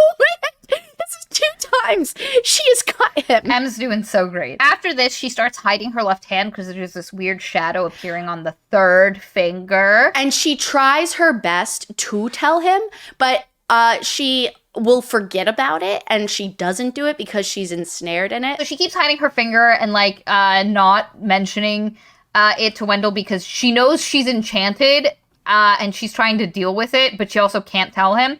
The next major thing that happens is winter fully comes for realsies this time. There's a lot of times where it snows and everybody's like, this isn't winter. But when winter comes, the courtly fae of this region come, and they call them here the hidden ones, and they are known to be No, wasn't it the tall ones? The tall ones. Yeah, but also the hidden ones they got That's called all a of couple them. times. Okay. I think that's all of them. So yeah, the tall ones, and they are particularly known to be problematic compared to some of the other areas. And if you hear them playing music and stuff, they will get your most in love and most beautiful young people and spirit them away. And there is a character that we meet earlier on who basically has been kind of mind wiped, where whatever you tell this character to do, it's a girl, she'll do it, but she has no real volition of her own. And so you have to tell her to eat, you have to tell her to change clothes, you have to tell her to shower. And she had been taken with her lover by the tall ones, and they kind of just like drain you of your essence as a human and then just drop you back off. And so everybody's like, listen, you don't want to, you got to avoid hearing their music. You got to be careful. But what should happen? But Lilia and her beloved Margaret, I think it's Margaret. Margaret are taken. They were going to Margaret's village to announce their wedding or whatever the thing was. And they were taken by the Fae, and everybody's super upset. And the people are like, Aud comes and is like, yo, will you please get my will you please go find them? Do you guys have anything? And she's like, we gotta do it. And at this point, she's tried to be philanthropic. Like, this is her big moment of wanting to help, but also she really wants to see the area. And she wants to see the tall ones. Like, that's why she's here. This is a perfect opportunity. So she gets Wendell to agree to go on this like little adventure with her, where they pack up a sled. They go into the winter and the wilderness, and they get directions from Poe, because one of the things that she got from Poe when she gave him the bear skin was she got to ask him 3 questions. And she asks 2, but she saves the 3rd one, and she uses it now to ask, or no, that's later for the king guy. But she does use her 2 questions to ask about where the tall Fae are, and he says that they are at where the aurora turns white. And so they kind of go in a direction. Wendell is trying to feel for a hole into like this space. But one night, Wendell does be sleeping, and our girl wakes up and hears shit, and she's like, I'm gonna go off by myself. No. That's not what happens. What happens is she's got to pee. And oh, sorry. My dog freaks out when I sneeze. Hold on a second. Guys, out.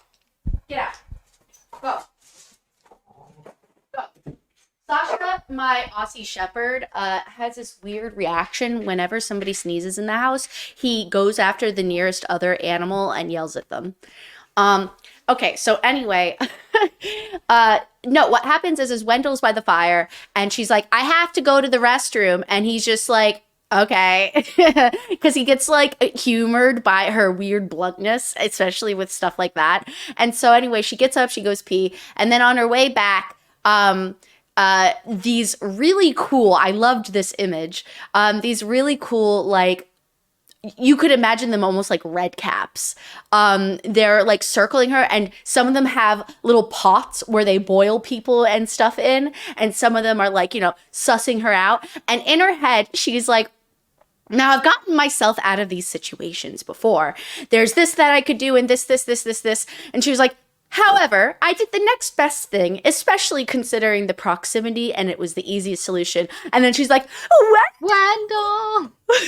No, the way the actress does it, she's like, Wendell!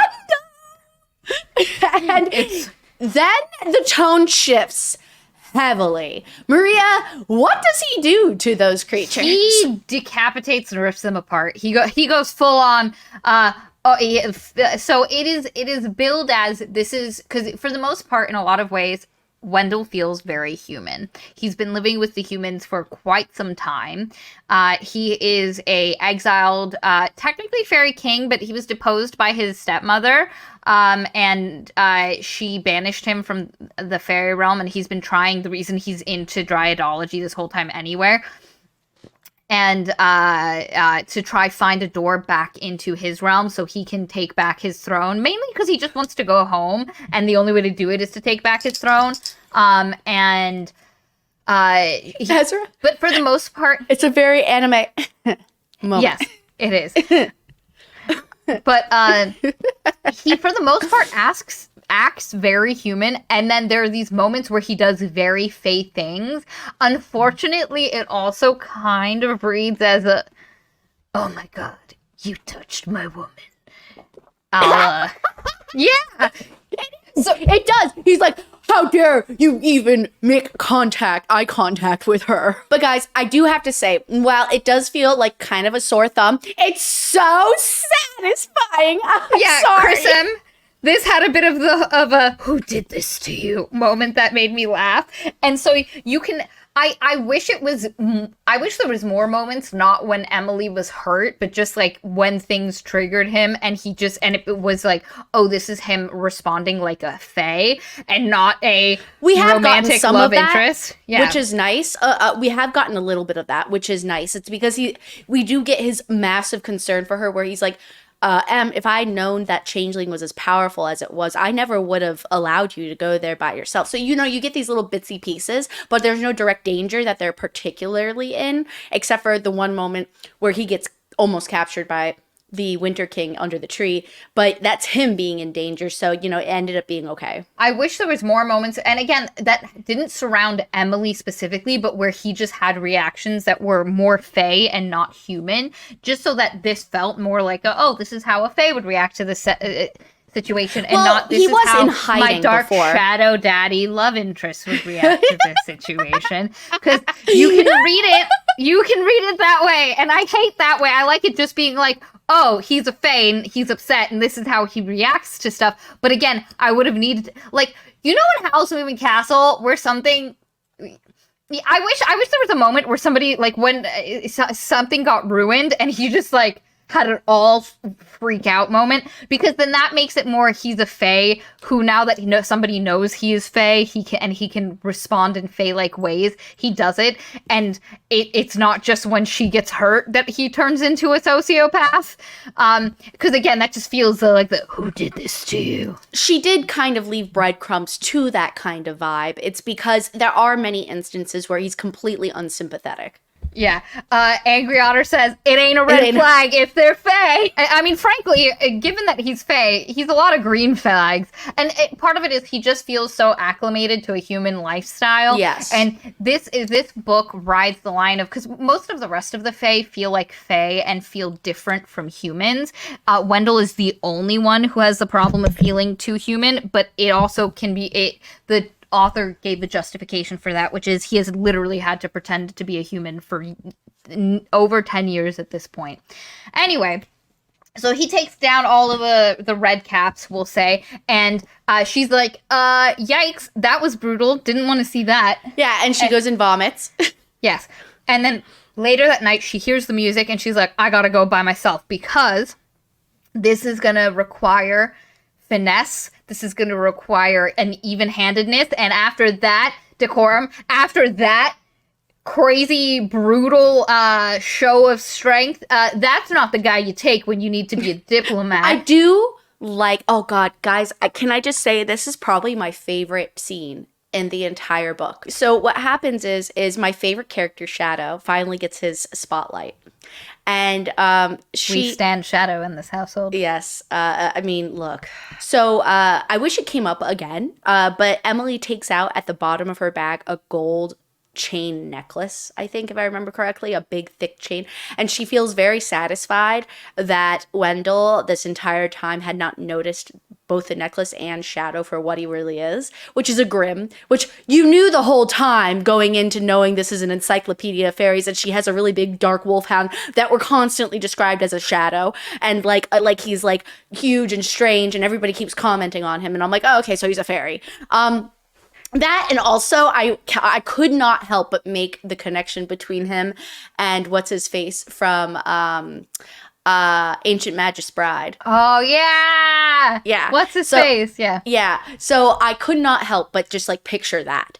So anyway, so she and him go off together, and it feels so cool the way it happens. Like she and him feel like a power couple. A power duo, and he's like, anyway, so they go off, and she discovers if I remember correctly, a wide frozen lake, and it's like beautiful, and the aurora is white, and it's like this scene of almost like it. I picture anytime you've watched like a Chinese or South Korean like historical god related romance of some sort, the ones that are in all white and literally look heavenly, that's basically what I was kind of picturing, but more ephemeral. Anyway, so she spies, she does recon, and she takes a look, and she ends up going through a market of some sort or whatever, and she it's all ice based, and it, you know, you get a couple of details. The food is ice based. This book never deals with the common fae trope that fairy food will enchant you and keep you in a place. And there's a couple things. It never deals with do the fairies do they have to be truthful? Can they tell outright lies? There's just a couple of things that I wish, and specifically, well, maybe that's explored in the future. Yeah, because she actively eats the fairy food, and it just melts on her tongue, and it doesn't do anything. And part of it is if she has Shadow very close to her, he keeps her from being entrapped and enchanted, so maybe having the fairy food with him there, but like it never talks about that as a common trope. So anyway, she goes through and she pretends to be enchanted, so she kind of dreamily goes about, so that way she kind of fits in, and all these gentry fae are like, oh yeah, she's probably somebody's pet, and so she makes her way through, and then of course she finds Ilya and Margaret or whatever dancing on the ice, and so she what is it? Actually, I'm starting to blank out. What happens in this moment? She gets them. She tries to take them with her, and because she grabs them, she puts them close to Shadow so that his anti-enchantment stuff. And they try to get out, and they can't, and they get looped back around in the thing. And so then another fae. Pause real quick. Actually, we have forgotten to mention a small thing. Wendell can't help himself. Actually, we have mentioned this. He's a little neurotic. And so he can't help himself when it comes to cleaning and spiffing up clothes. Because, again, we actually haven't explained this either. 1/4 of his ancestry is brownie. No, but what's it called? The Aashid or something like that? Yeah, it's the Irish Irish brownies that specifically tend to shoes, take care of the house, clothing, and stuff like that. We've seen it in something in the bear. What is it? Not bear. Bear and the Nightingale. Yeah. The Aashid. Aashid, yeah. And so anyway, so he just can't help himself, and it's really cute that that's like his one common fae ancestry. So it's commented upon later where she is like, "I thought you said you only were a little bit common fae," and he's like, "I am." And so I anyway, have 3 high fae grandparents, and one that's even a king and queen. And so anyway, point is though, is he spiffened up her cloak. And she noticed it, and she's like, oh, God damn it, Wendell, because it makes her stand out among all the courtly fae. And they're like, wow, where did you get that rockin' cloak? And not just that, he's enchanted it. It makes her warmer. Like, she is warmer than she should be, and she doesn't realize it because they're like, where'd you get that enchanted cloak? I'd love that. And so... which is so funny that he could be a fashion star in the fae world. And so they're like, they see a human with a fairy cloak, and there's one fae in particular who comes up to her once they've separated and she's trying to run off. And he was like, give me your cloak. And she's like, if I give you my cloak, you got to give me a way out of here. Like, give us a path. And the fae ends up giving her a different cloak. And then she's like, this isn't what I asked for. And he was like, what good's a path to you if you freeze before you get there? And so she ends up taking the deal. And the cloak that the fairy gave her is kind of like fur and white. But it also, in the pockets, it gives her stuff that she needs. But they can't really find a way out. They're just kind of going in circles and circles. And it's at this point where at the beginning of this, she's like, I don't know if I'll survive this, but I'm going to write down what happens. Good luck us. And basically they kind of just get to a point where like Liliana's kind of coming out of it. Margaret has a ice crown that's attached to her head that they can't get off. And basically they're traveling around, and she was like, I guess I'm going to freeze to death. End journal entry. And then the next journal entry is from Wendell's point of view. And he was like, "You absolute potato. I can't believe you ran off. But I'll let you know what happened. For the sake of your academic integrity, I'll give you a blow-by-blow of what happened while you decided to be an idiot and go off on your own." And basically, he realizes she's gone. He has to tear a hole. He can't find an entrance into the little pocket where this thing is happening. So he literally uses his magic and tears a fucking hole into it. And then he ends up getting them. And as he's like shuffling them back, a fairy prince of this realm comes. And they start having like a fight, but he doesn't have a sword. And Emily, like half frozen and asleep, is like, "Let me help you. Tell me a thing. Like, what do you need? I know stories. I can help." And he was like, "I need a sword." And she's like, "I've got a story for that." And she starts crying into the snow. She stabs herself to begin the crying, and she cries out a sword. Like, her tears build into a sword. Yes. And he uses that to fight the other fae because he's good at, like, swordplay, which makes sense. He was a puffin back. He admits that one of the reasons that he was able to be taken advantage of and ousted from his kingdom is because his stepmother specifically lavished him with servants and spoiled him rotten, and he just basically fought, ate, have fun. Like, he was a spoiled prince. And so he's able to defeat them. They go back and he's like, "And now we're home and you're asleep and I've decided to write in your notebook, you're a potato." That's the basic. I really like that is legit, almost verbatim how he sounds. Yeah. Also, he's like, "And you keep hiding your left hand in your pocket." And it's him telling her, "I know what the fuck's happening, bro." There was one thing I wanted to mention. What was it? I'm trying to think of it. Oh, I really liked also during this time, he's like, "And now, Shadow." And he acknowledges that Shadow is like a Grimm, and he's like, "How could you tame such a beast?" He was like, and I'm like just picturing this demonic dog in his true form. Because as they started going to the fairy lake to get the girls, Shadow turned back into the giant Grimm wolf. And so, like, it's just little Emily Wilde with this giant wolf next to her. And I fucking love that she somehow made friends with a Grimm and like has like, because he loves her. Yeah, she saved him from being tortured all the time. And he was like, "Well, I guess you're my person now and I will follow you wherever you go." Yeah. But anyway, and so then she wakes up and she reads the thing and she's like, "I can't believe he touched it." And he's also like, because I'm a gentleman, I will not read any of your stuff because gentlemanly as fuck. And basically after this, a couple other little things happen. Liliana and Margaret are fine. He melts the crown. Yeah, and they're like, "Oh, we love you now, Emily. You have like done such a deed for us." And one of them, I think it's Aud, I don't remember exactly, but somebody's like, gifts. What gifts can we give you?" And she's like, "I don't want anything." She's like, "But I know Wendell does." And so she's like, "Can I have like a really pretty mirror and can I have silver needles?" Yeah, because they keep bringing Wendell gifts to thank him because they know he's fae. And the gifts they're giving him are shit he doesn't like. Mushrooms, pretty leaves. Yeah, and he's like, "What the fuck am I He's like, "What am I do with this?" And she's like, and the Aud realizes he didn't like them. And so she's like, "Emily, what the fuck does he want?" And she was like, knowing Wendell, let's get him a mirror to look at himself with. Yes, some mirrors, but it's got to be pretty. And then some silver needles because most fairies don't touch human metals, including silver. But the specific type of fairy that is on his 1/4 grandparent would use silver knitting needles. And then she's like, "And chocolates." And she was like, "That's for me, but I let them think it was for him." That was cute.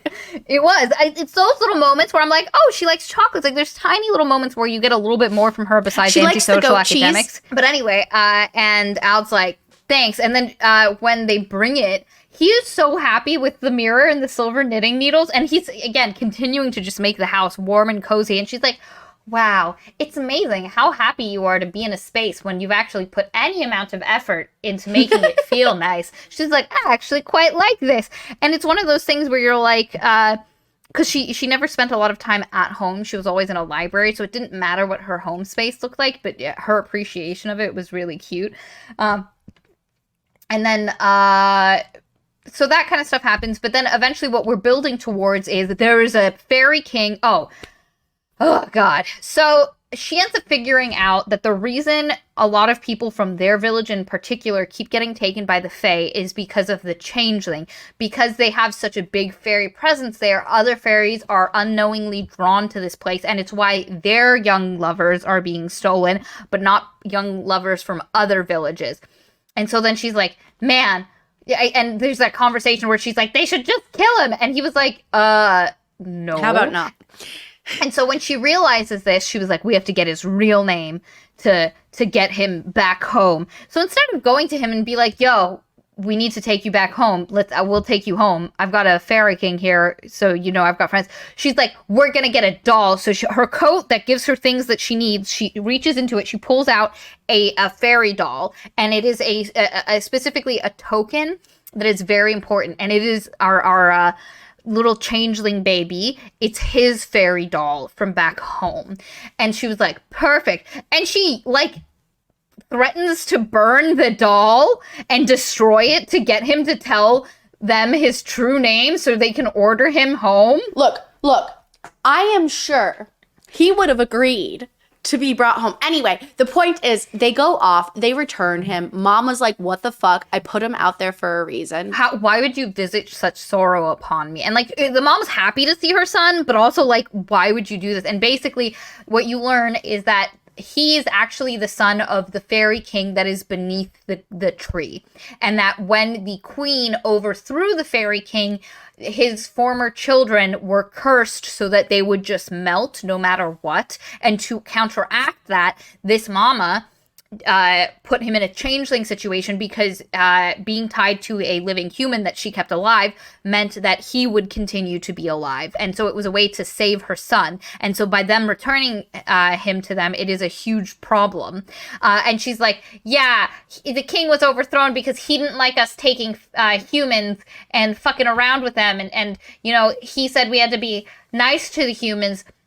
So the queen, nobody liked that. So the queen trapped him under, his second wife trapped him under a tree. Or no, his first wife. Yeah, his first wife trapped him under a tree and then cursed all of his children. So, fuck you. And they get some information. And the one nice thing about this scene is this fairy lady goes in and out of being concerned and giving them information and not caring about whatever they're doing.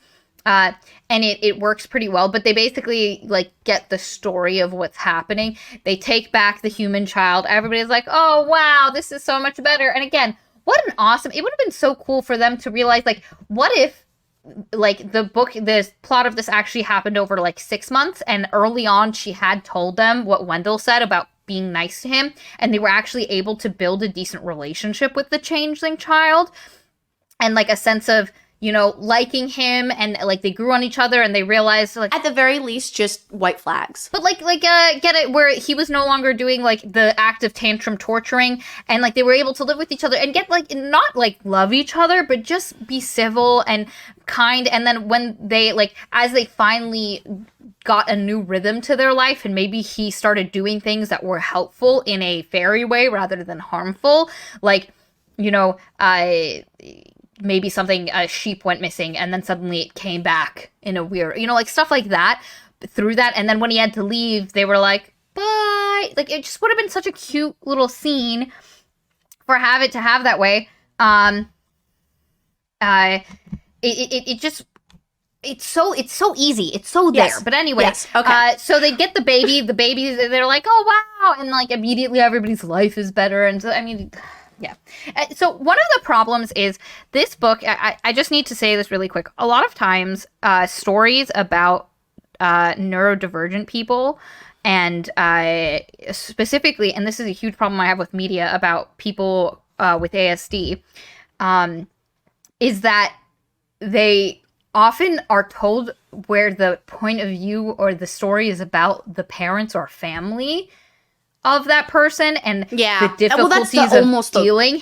It's almost exclusively that view, I feel the difficulties of dealing with them, and not from the point of view of the child going, why is everything different from the way it is for me? There's a lot of difficulty growing up, because number one, as children, you're always told by parents, this is the way things should be, and you don't understand why. And for kids who are neurodivergent, that it's even harder.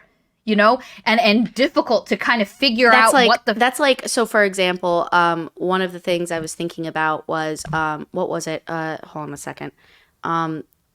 Shoot, it's killing me right now that I can't think of this.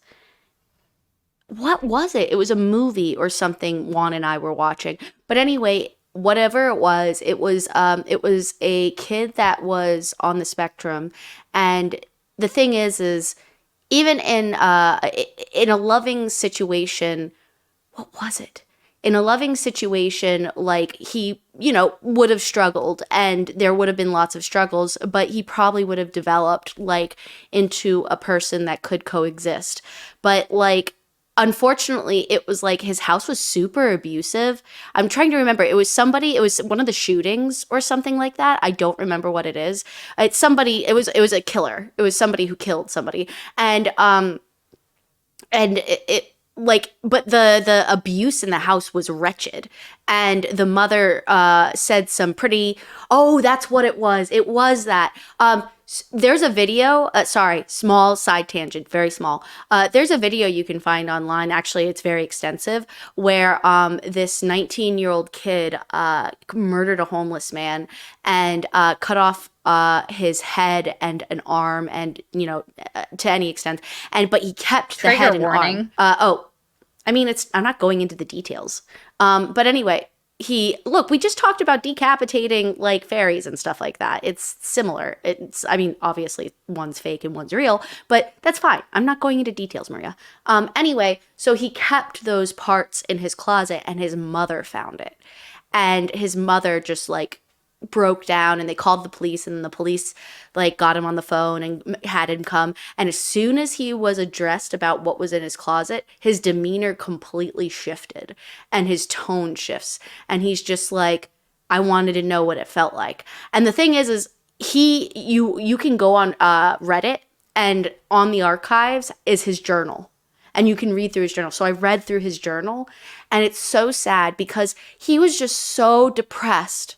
His family was horrible. His mom said very, very like horrible things about his sexuality because he was gay, and like, or he thought he was gay, at least. He didn't even get to explore that idea and all this stuff. And I'm just like, man, in a loving home, he would have developed differently for sure, because it just sounds like because there was no hope, because he's constantly like, there's no hope. So that's exactly what's happening here with this child. And just in general, it's the, like the relief of the parents. Like so many stories about autistic children that you see in the media are just like the suffering of the parents or the family. Like that is the first part, where the actual story or experience of the autistic child is like the back burner part. And this felt a little bit like that. Anyway, continuing. We spent a lot of time talking about this changeling. I'm sorry, guys. That's on me. But yeah, so they return the kid. Everybody's like, wahoo! And everybody's even happier now. You missed such a big part.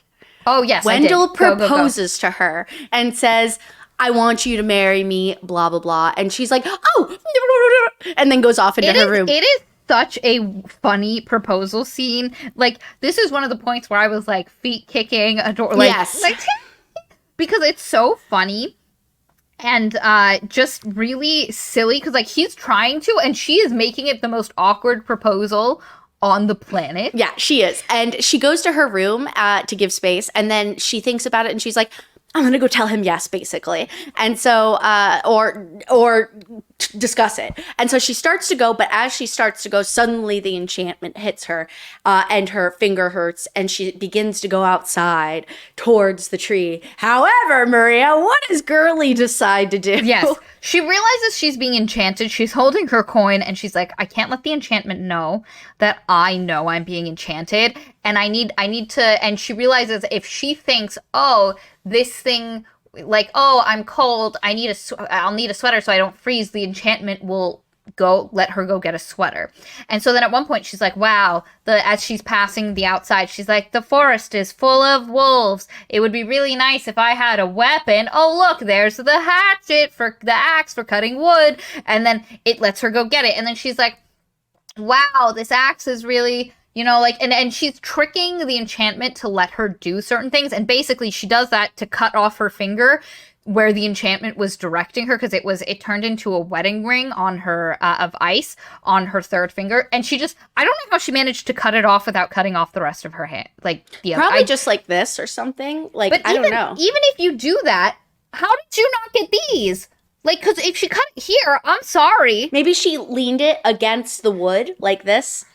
And then that would have taken too much time. Look, I don't know. Yeah, anyway, she ends up chopping her finger off, and she's no longer enchanted, and she's like, but I really want to go deal with this. I want to see what this fairy what thing. An idiot. And I'm not going to bring Wendell, because if I show up with Wendell, he'll know I'm not enchanted anymore. So she writes a note to Wendell being like, hey, I'm going to go do this. He thinks I'm enchanted, but I'm not. Don't worry about it, and don't come after me, because then you'll ruin it. And she, like, la-di-da's off. She ends up breaking the hold on the tree, and the Fae King just pops out.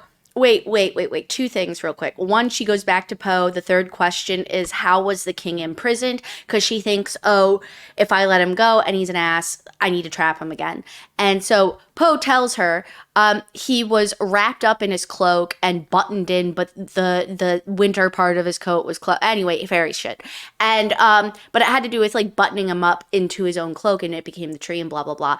And we are told earlier on that she has 2 words of power. She has 1 word of power that was given to her, and I love the story. But all it does is it finds lost buttons, and then the other word of power is helpful. It just turns her invisible for like a hot second, which is very helpful. But anyway, and it's really cool. It's because it's mentioned that like words of power aren't even really known by the Fae because they're so old. So she feels very lucky that she could have come across those 2 things. But anyway, and so she's like, oh my God, the button power word. Wow. And she says it, and the buttons slowly come out of the tree because that's what he's wrapped up in, and then he flourishes out. And this king is so annoying. Oh my God. First of all, he makes her make a snowman, and then the snowman is pecked by crows, and then which turns it into more of a actual human shape. And anyway, long story short, he comes out and he's hot as fuck. And he's got like he's like, you know, he's the Wendell of the winter. And so he's like, oh, my dear, a seer once told me that I would be escapade with a woman who would become my wife. So my love. Yes. A dowdy academic human would free me from my prison and become my wife, so you have to be my wife. And she's like, I'd really like to not get married. And he was like, well, it's the only thing I can do that does this. And immediately, because he's like, don't worry, well, I believe in forgiveness and being kind. And you're like, oh, maybe he's a good king. No, I didn't believe that for a moment. But it tells you, it immediately doesn't, because there's this point where to bring him back to life and help break the curse that had him in the tree, the crows had to, like, die. Like, they die, and, like, blood is everywhere, and he brings them back to life, but, like, where the one's neck is broken, and, like, it's alive, and so it's, like, zombie crows, and he's like, poor things had to be sacrificed. Oh, well, you're a zombie, I'm not gonna fix your neck. And immediately you're like, that's kind of weird, and the crows keep pecking her, and he doesn't, like, tell them, like, there's a lot of tiny... It's not that they're pecking her. What it is, and this is what my favorite part is in this moment, he explains that he loves beautiful things, and he likes the philosophers and art. And so he's like, and everybody knows, like, that cruelty is ugly. So I don't like cruelty because it's not beautiful, not because it's unethical. And so what is happening in the background as he's saying this stuff, right, which is a really nice narrative piece, is that the crows are actually pecking at a rabbit, and they're torturing it, but they're not doing it to eat it. They're doing it out of pure glee of torturing it. And so the king is just sitting there, not correcting this, not stopping this, oblivious. Yes. And so immediately, and then of course, then he's like, we should, let's, my castle. And so he literally poofs a castle into existence. It's a very cool sequence. Read it if you want to hear about it. And it creates an avalanche that buries a lot of the farmsteads. A bunch of villages, farmsteads, and she's like, oh my god, the people, you just destroyed a bunch of homesteads. And he's like, I shall throw them a feast where they shall eat so much they turn fat. And she's like, I don't think that'll work, 'cause they're dead. And he's like, well, what can you do? So you immediately get that while this guy has ideas that are, like, decent in theory, he is real bad about how he applies it, does it. And he also basically, like, fairy traps her in a castle. She starts, like, being like, is it December 23rd? December 24th? And she keeps trying to escape, but it keeps putting her back in her room, and everybody's like, Your Highness. And then he's like, and then she realizes it's snowing a fuck ton. Like 50 feet. And she's like, you can't do this. And he goes, oh no, it's winter. These people are used to winter, and I'm back, baby. It has to be the winteriest winter of them all. And she's like, you're gonna kill them. And he's like, don't worry, it'll be done once we have our wedding. But it's taking forever to get the wedding planning and all, and her coronation and all this stuff. And he also is like, yeah, I'll make you look nice and do stuff, and then when you die, I'll just get a wife that fits my station. And, like, there's this, he's such a dick about, like, so one of the things this book avoids doing is that Emily was actually the pretty girl the whole time. The Fairy King at no point is like, at one point he makes her look good by making her clothing nice, and he's like, you're almost pretty now. And there, I like the idea that she really just is a normal person, like, she's not some crazy beauty. Now, one of the problems I do have with this book that I wish we got a little bit, and I maybe we'll get this in a later book, is I wish I knew why, outside of just her odd personality and when Wendell fell in love with her, because Wendell is in love with our girl M out the gate. He shows up, you're like, oh yeah, this guy got it, and he got it bad. And I just want to see, and part of it is he mentions at some point that, like, she gets fairies more than people in a lot of ways. No, that fairies even get fairies. And, like, that's attractive. But especially in moments like this when you find out, like, I just would have loved to see this, like, flamboyant, rake, dandy fairy slut fall in love with this, like, How just rude. normal. Oh my god. I love it. I say that with love, affection. Again, I love him so much. He's the best part of this book. But I would love to have seen him fall in love with her, and there was a bit of back and forth. So again, I like the romance. I like how this plays out, but I personally just would have really liked, like, maybe we get a book from his point of view, or like a short story that shows maybe you, it's like, in the second one or the third one, the why of him falling in love with her. But anyway, and she's like, I don't know what day it is. And she also, there's a couple of scenes where you can tell that the magic is kind of driving her crazy, because she had some weird reactions to stuff. She also is losing track of time. She keeps writing in her journal, trying to remember stuff. And, like, there was a point where she stops in the middle of a journal entry, like she's about to say something, and then she never finishes it. And she's like, I have no idea what I was going to write. Who the fuck knows? During this time, though, she's also trying different things to try to escape using her knowledge of things. None of it works. And so, lo and behold, this is actually, I have to say, it's really hard. I have to say, actually, this scene almost made me cry. I did tear up a little bit. I'm not going to lie. It's beautiful. It's an excellent scene. It's a really beautiful scene. So anyway, throughout all this time, there's been a tailor that's been coming in, and they're not from the court. They are more common-looking fae. And the tailor's a brownie, and so he's been coming in and tailoring her wedding dress, blah, blah, blah.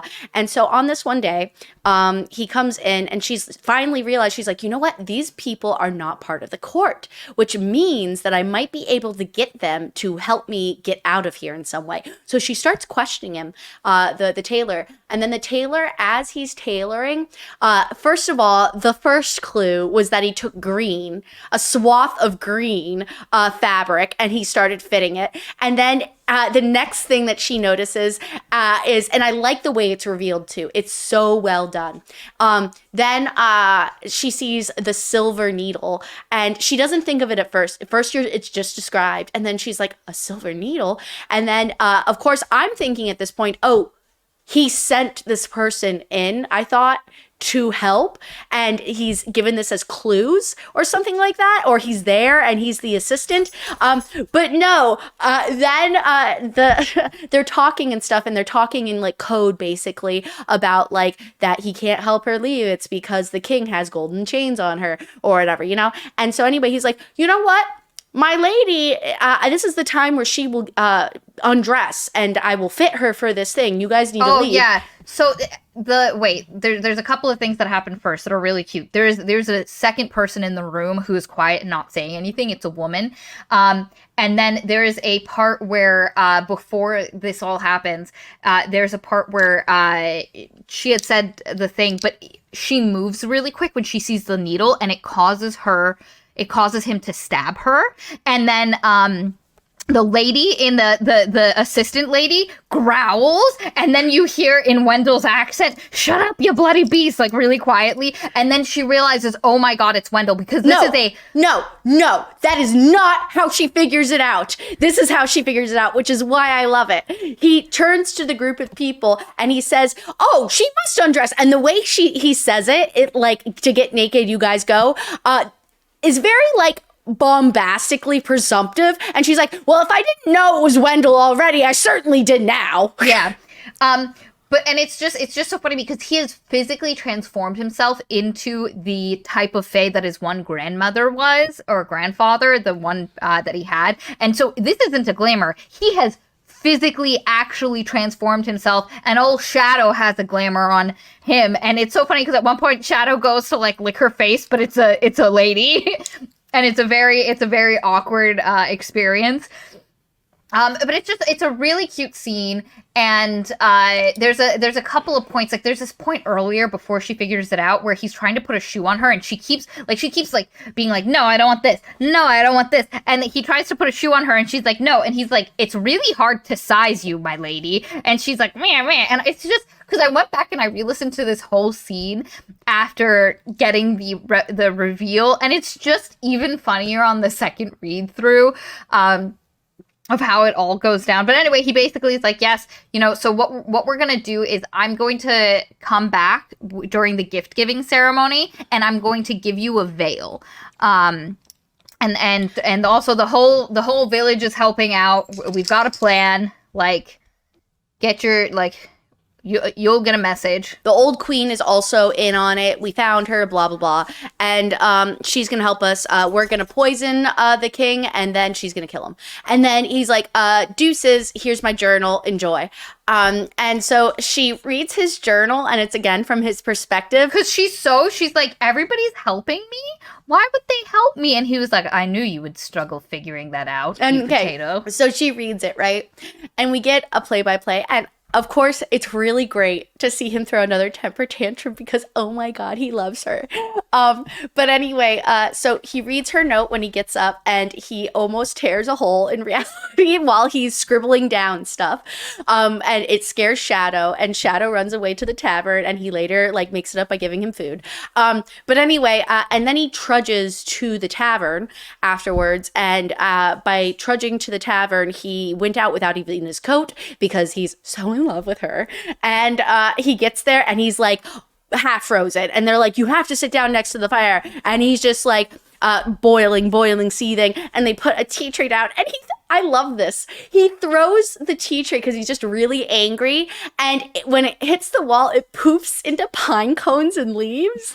And I'm just like, oh my God. I had to re-listen to that 3 times because of how much I loved it. The amazing thing about it is it reads as temperamental. You remember earlier when I was saying I wish there was more moments where he was acting like Howl from House? This is him acting like, not like, "Who did this to you?" or like big, bad, scary, but he's literally just throwing tantrums, and it's so funny, and he's just being a dummy, and everybody's like, "God, we have to deal with this temperamental fucking fairy prince." Yes. Like, Jesus Christ. Yeah, they're vaguely scared of him, and they're like, "Bro, just sit down and drink your fucking tea." And so anyway, he ends up they talk, blah, blah, blah. And then he begins pacing, and he's pacing the entire length of the tavern all the way into the kitchen and back.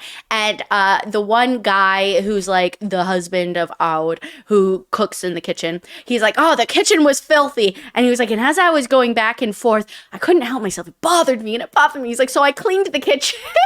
And I reorganized it, and they were like, what are you doing, They were bro? more disturbed when they came into the kitchen later and saw what he did than anything else he had done. And at one point he's like, why? How did you get toast on the ceiling? And it's such a funny scene because he's such a particular, like, and the more upset he is, the more that brownie nature of his comes out, and he has to, like, clean stuff to feel better. Yeah. It really works. But immediately the entire village is like, oh, well, we have to go save her. Like, and nobody's like, why did she release the fucking fairy king? That's so dumb. They're just like, well, we got to do this now. And everybody's kind of banding together, and it's really cute, and she's really touched by this. And it's just lovely. It's so cute. And listen, it has a little silly. There's a little silliness. The serious tone of it leaves a little bit. But it's also very cute. And it's at this moment where you know that this is going to be just fine. She's going to be fine. There's going to be zero stakes to how this ends up. You're like, oh my God, well, one of the village people died. No. In rescuing her. No. Again, there are moments where so for instance, I mentioned this earlier where the book presents us with stakes and they never really go anywhere as far as having actual repercussions. Oh no, she's enchanted by the fairy king. Don't worry, she chops up her finger and then she's in complete control and she's still, because she wanted to, releases the fairy king. And oh my God, what's going to happen when she releases the fairy king? Oh, he just wants to marry her. And then, oh my God, they're going to have to rescue him. And they have this whole coup. Is it going to go badly? Nope. Like, there's a bunch of points where the book presents you with the thing. Which I would like a little loss, to be honest, in my cold heart. But that's fine. I'm also fine with that at this point. Because I find that sometimes that, like, bittersweet happiness. Yeah, it heightens the experience. It's like salt. If you're baking a cake or anything sweet, salt on ice cream. Salt on ice cream's great. Just salt in any dessert makes the sweetness better. If all you have is the sweet, it's not as enjoyable of an experience. You don't have the dichotomy of it to compare the two. And salt is just a flavor enhancer, and you don't think it would be something that would go with sweet. And that's what repercussions from steaks is. It is the salt of the story. And yes. Unfortunately, now again. It has more than, like, legends and lattes. This book definitely has more stakes and more tension, and, like, things go awry to a certain extent where that book had literally zero and made it kind of boring. But if you need those repercussions and you want that salt, Anyway, we're at 2.5 hours, Maria. Yes. We got to close this up. They rescue her. You don't really need to know much except for the fact that when she's on the throne and the gift-giving ceremony happens, they're given wine from the mortals, Aude and the people, and it's shared with all the courtiers, and then it's the king gives it to her first, and as she sips from it, but as she goes back down, Game of Thrones style, part of her veil thing pops in, and it poisons it. However, the problem is that she thinks that this is not the way the fairy tales usually end. It's not this straight cut. Which is incorrect. It's because she did tell us an earlier tale where she says the same comment about it. But anyway, that's neither here nor there. And anyway, she's like, I can't end like this. And I don't want to murder him. Yeah. And so anyway, she's like, anyway, she ends up throwing the cup. Aude plays into it. Aude knocks the cup out of her hand. That's what it is. Yeah. So she tells Aude, I can't poison him. I can't do it. And Aude's like, oh, fuck. I have to. Because the plan was poison the king in the chaos. They flee and run off. And then the queen takes over again and things go back to how it was. And she was like, I don't want it to go back to how it was where they were, like, taking. Because, like, as much as the king sucks, he also won't let them steal humans and do that kind of stuff. So it's like neither choice is a good choice. And so instead, Aude looks at the situation, and so she knocks the cup out of her hand. The wine spills on the floor and foams and gets things, and she goes, oh no, somebody poisoned it. And somebody must have done it after thank God I saved the color of, I know the color of our vintage, and that color didn't look right. Yes. And the king's like, oh, thank you for saving me. And she's so shocked. Emily's so shocked that he's like, don't worry, my love. I am fine, my dear. I haven't been harmed. And then somebody else is like, oh, look, I found the queen. She was in a disguise. And then suddenly, and it's almost like the fairies have to have a story that has a specific tale. And so Aude redirects or Emily redirects redirects the story. Wilde takes that thread and starts writing a new tale, and then the fairy world fills it in. They present the fairy queen. She was in disguise. Here she is. She's the one who poisoned the cup. And she's like, I was attempting to get you. And don't worry, I have twice used your stupidity to get at you. And I will a third time. And he's like, no, you're right here. And so then they use the fairy queen, Chaos, to run off. And you think, oh, this can't end this smoothly. Like there's gotta be, because it doesn't work as it doesn't feel like a climax, and you think, oh, he's gonna come after them or something, but no, they get home, everything is fine. When they leave, Al's like, oh yeah, I went and because I saved the Fairy King's life. He thinks I saved the Fairy King's life. She's like, because I saved his life, I got to go ask a favor of him, and I made him end the really shitty winter. And so now the king is still on the throne and is not going to take people, but also the shitty winter is dead. And I also told him that in the chaos, I saw you running into the forest by yourself like an idiot, and you died because you're a squishy mortal, and the king was so happy because he didn't want to marry you anyway, and now he doesn't have to deal with that whole thing, which he had to do because you saved his life. And so, like, everything just ends with this really neat bow, and it's cute because, like, the people like her, and there's the cute goodbyes. Literally, the only reason I'm okay with this ending is because there's a sequel. And even then, it's a stretch to say I'm okay with it. It's just I am far more accepting knowing it continues, because what we get from there is a final ending scene where they're in France at the conference or whatever, and they're going to present their findings. The cloak that she got from the one lord that has melted somewhat, another piece that wasn't even introduced, and then something else. It doesn't matter. But the point is they're going to introduce it, and they're going to introduce it together. And also, Wendell did her the service of editing her encyclopedia annotatively and adding to it, and she really appreciates what he did. She's like, oh, usually I would have felt like really like, oh, you touched my shit, but like it's really good, and blah blah blah. And so they're about to go, and they tease each other, and she's like, you know what, I need a minute to consider marrying you. And he's just like, I would like to just continue thinking about it. He says something, and she says something clever back. And oh yeah, that's right, she's like, your chin's still crooked. It's because he's teasing her, and he's like, what? No, it's not. And that's how it ends.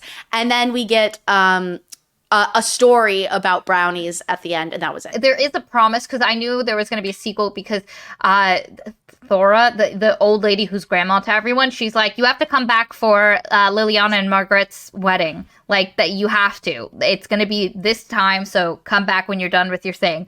And so you know what's going to happen. It's such a, like, and it also just felt like, especially with how slow and, like, cozy methodical the first and methodical the first part was. It felt very abrupt. Yes, this was very abrupt, and after her being locked away for a month, it just like, it was such a simple, like, she was wrapping it up very quickly to get to the end. And again, I love the crap out of this book. I enjoyed reading it. It was a delight. It was my kind of beach read in the best way possible.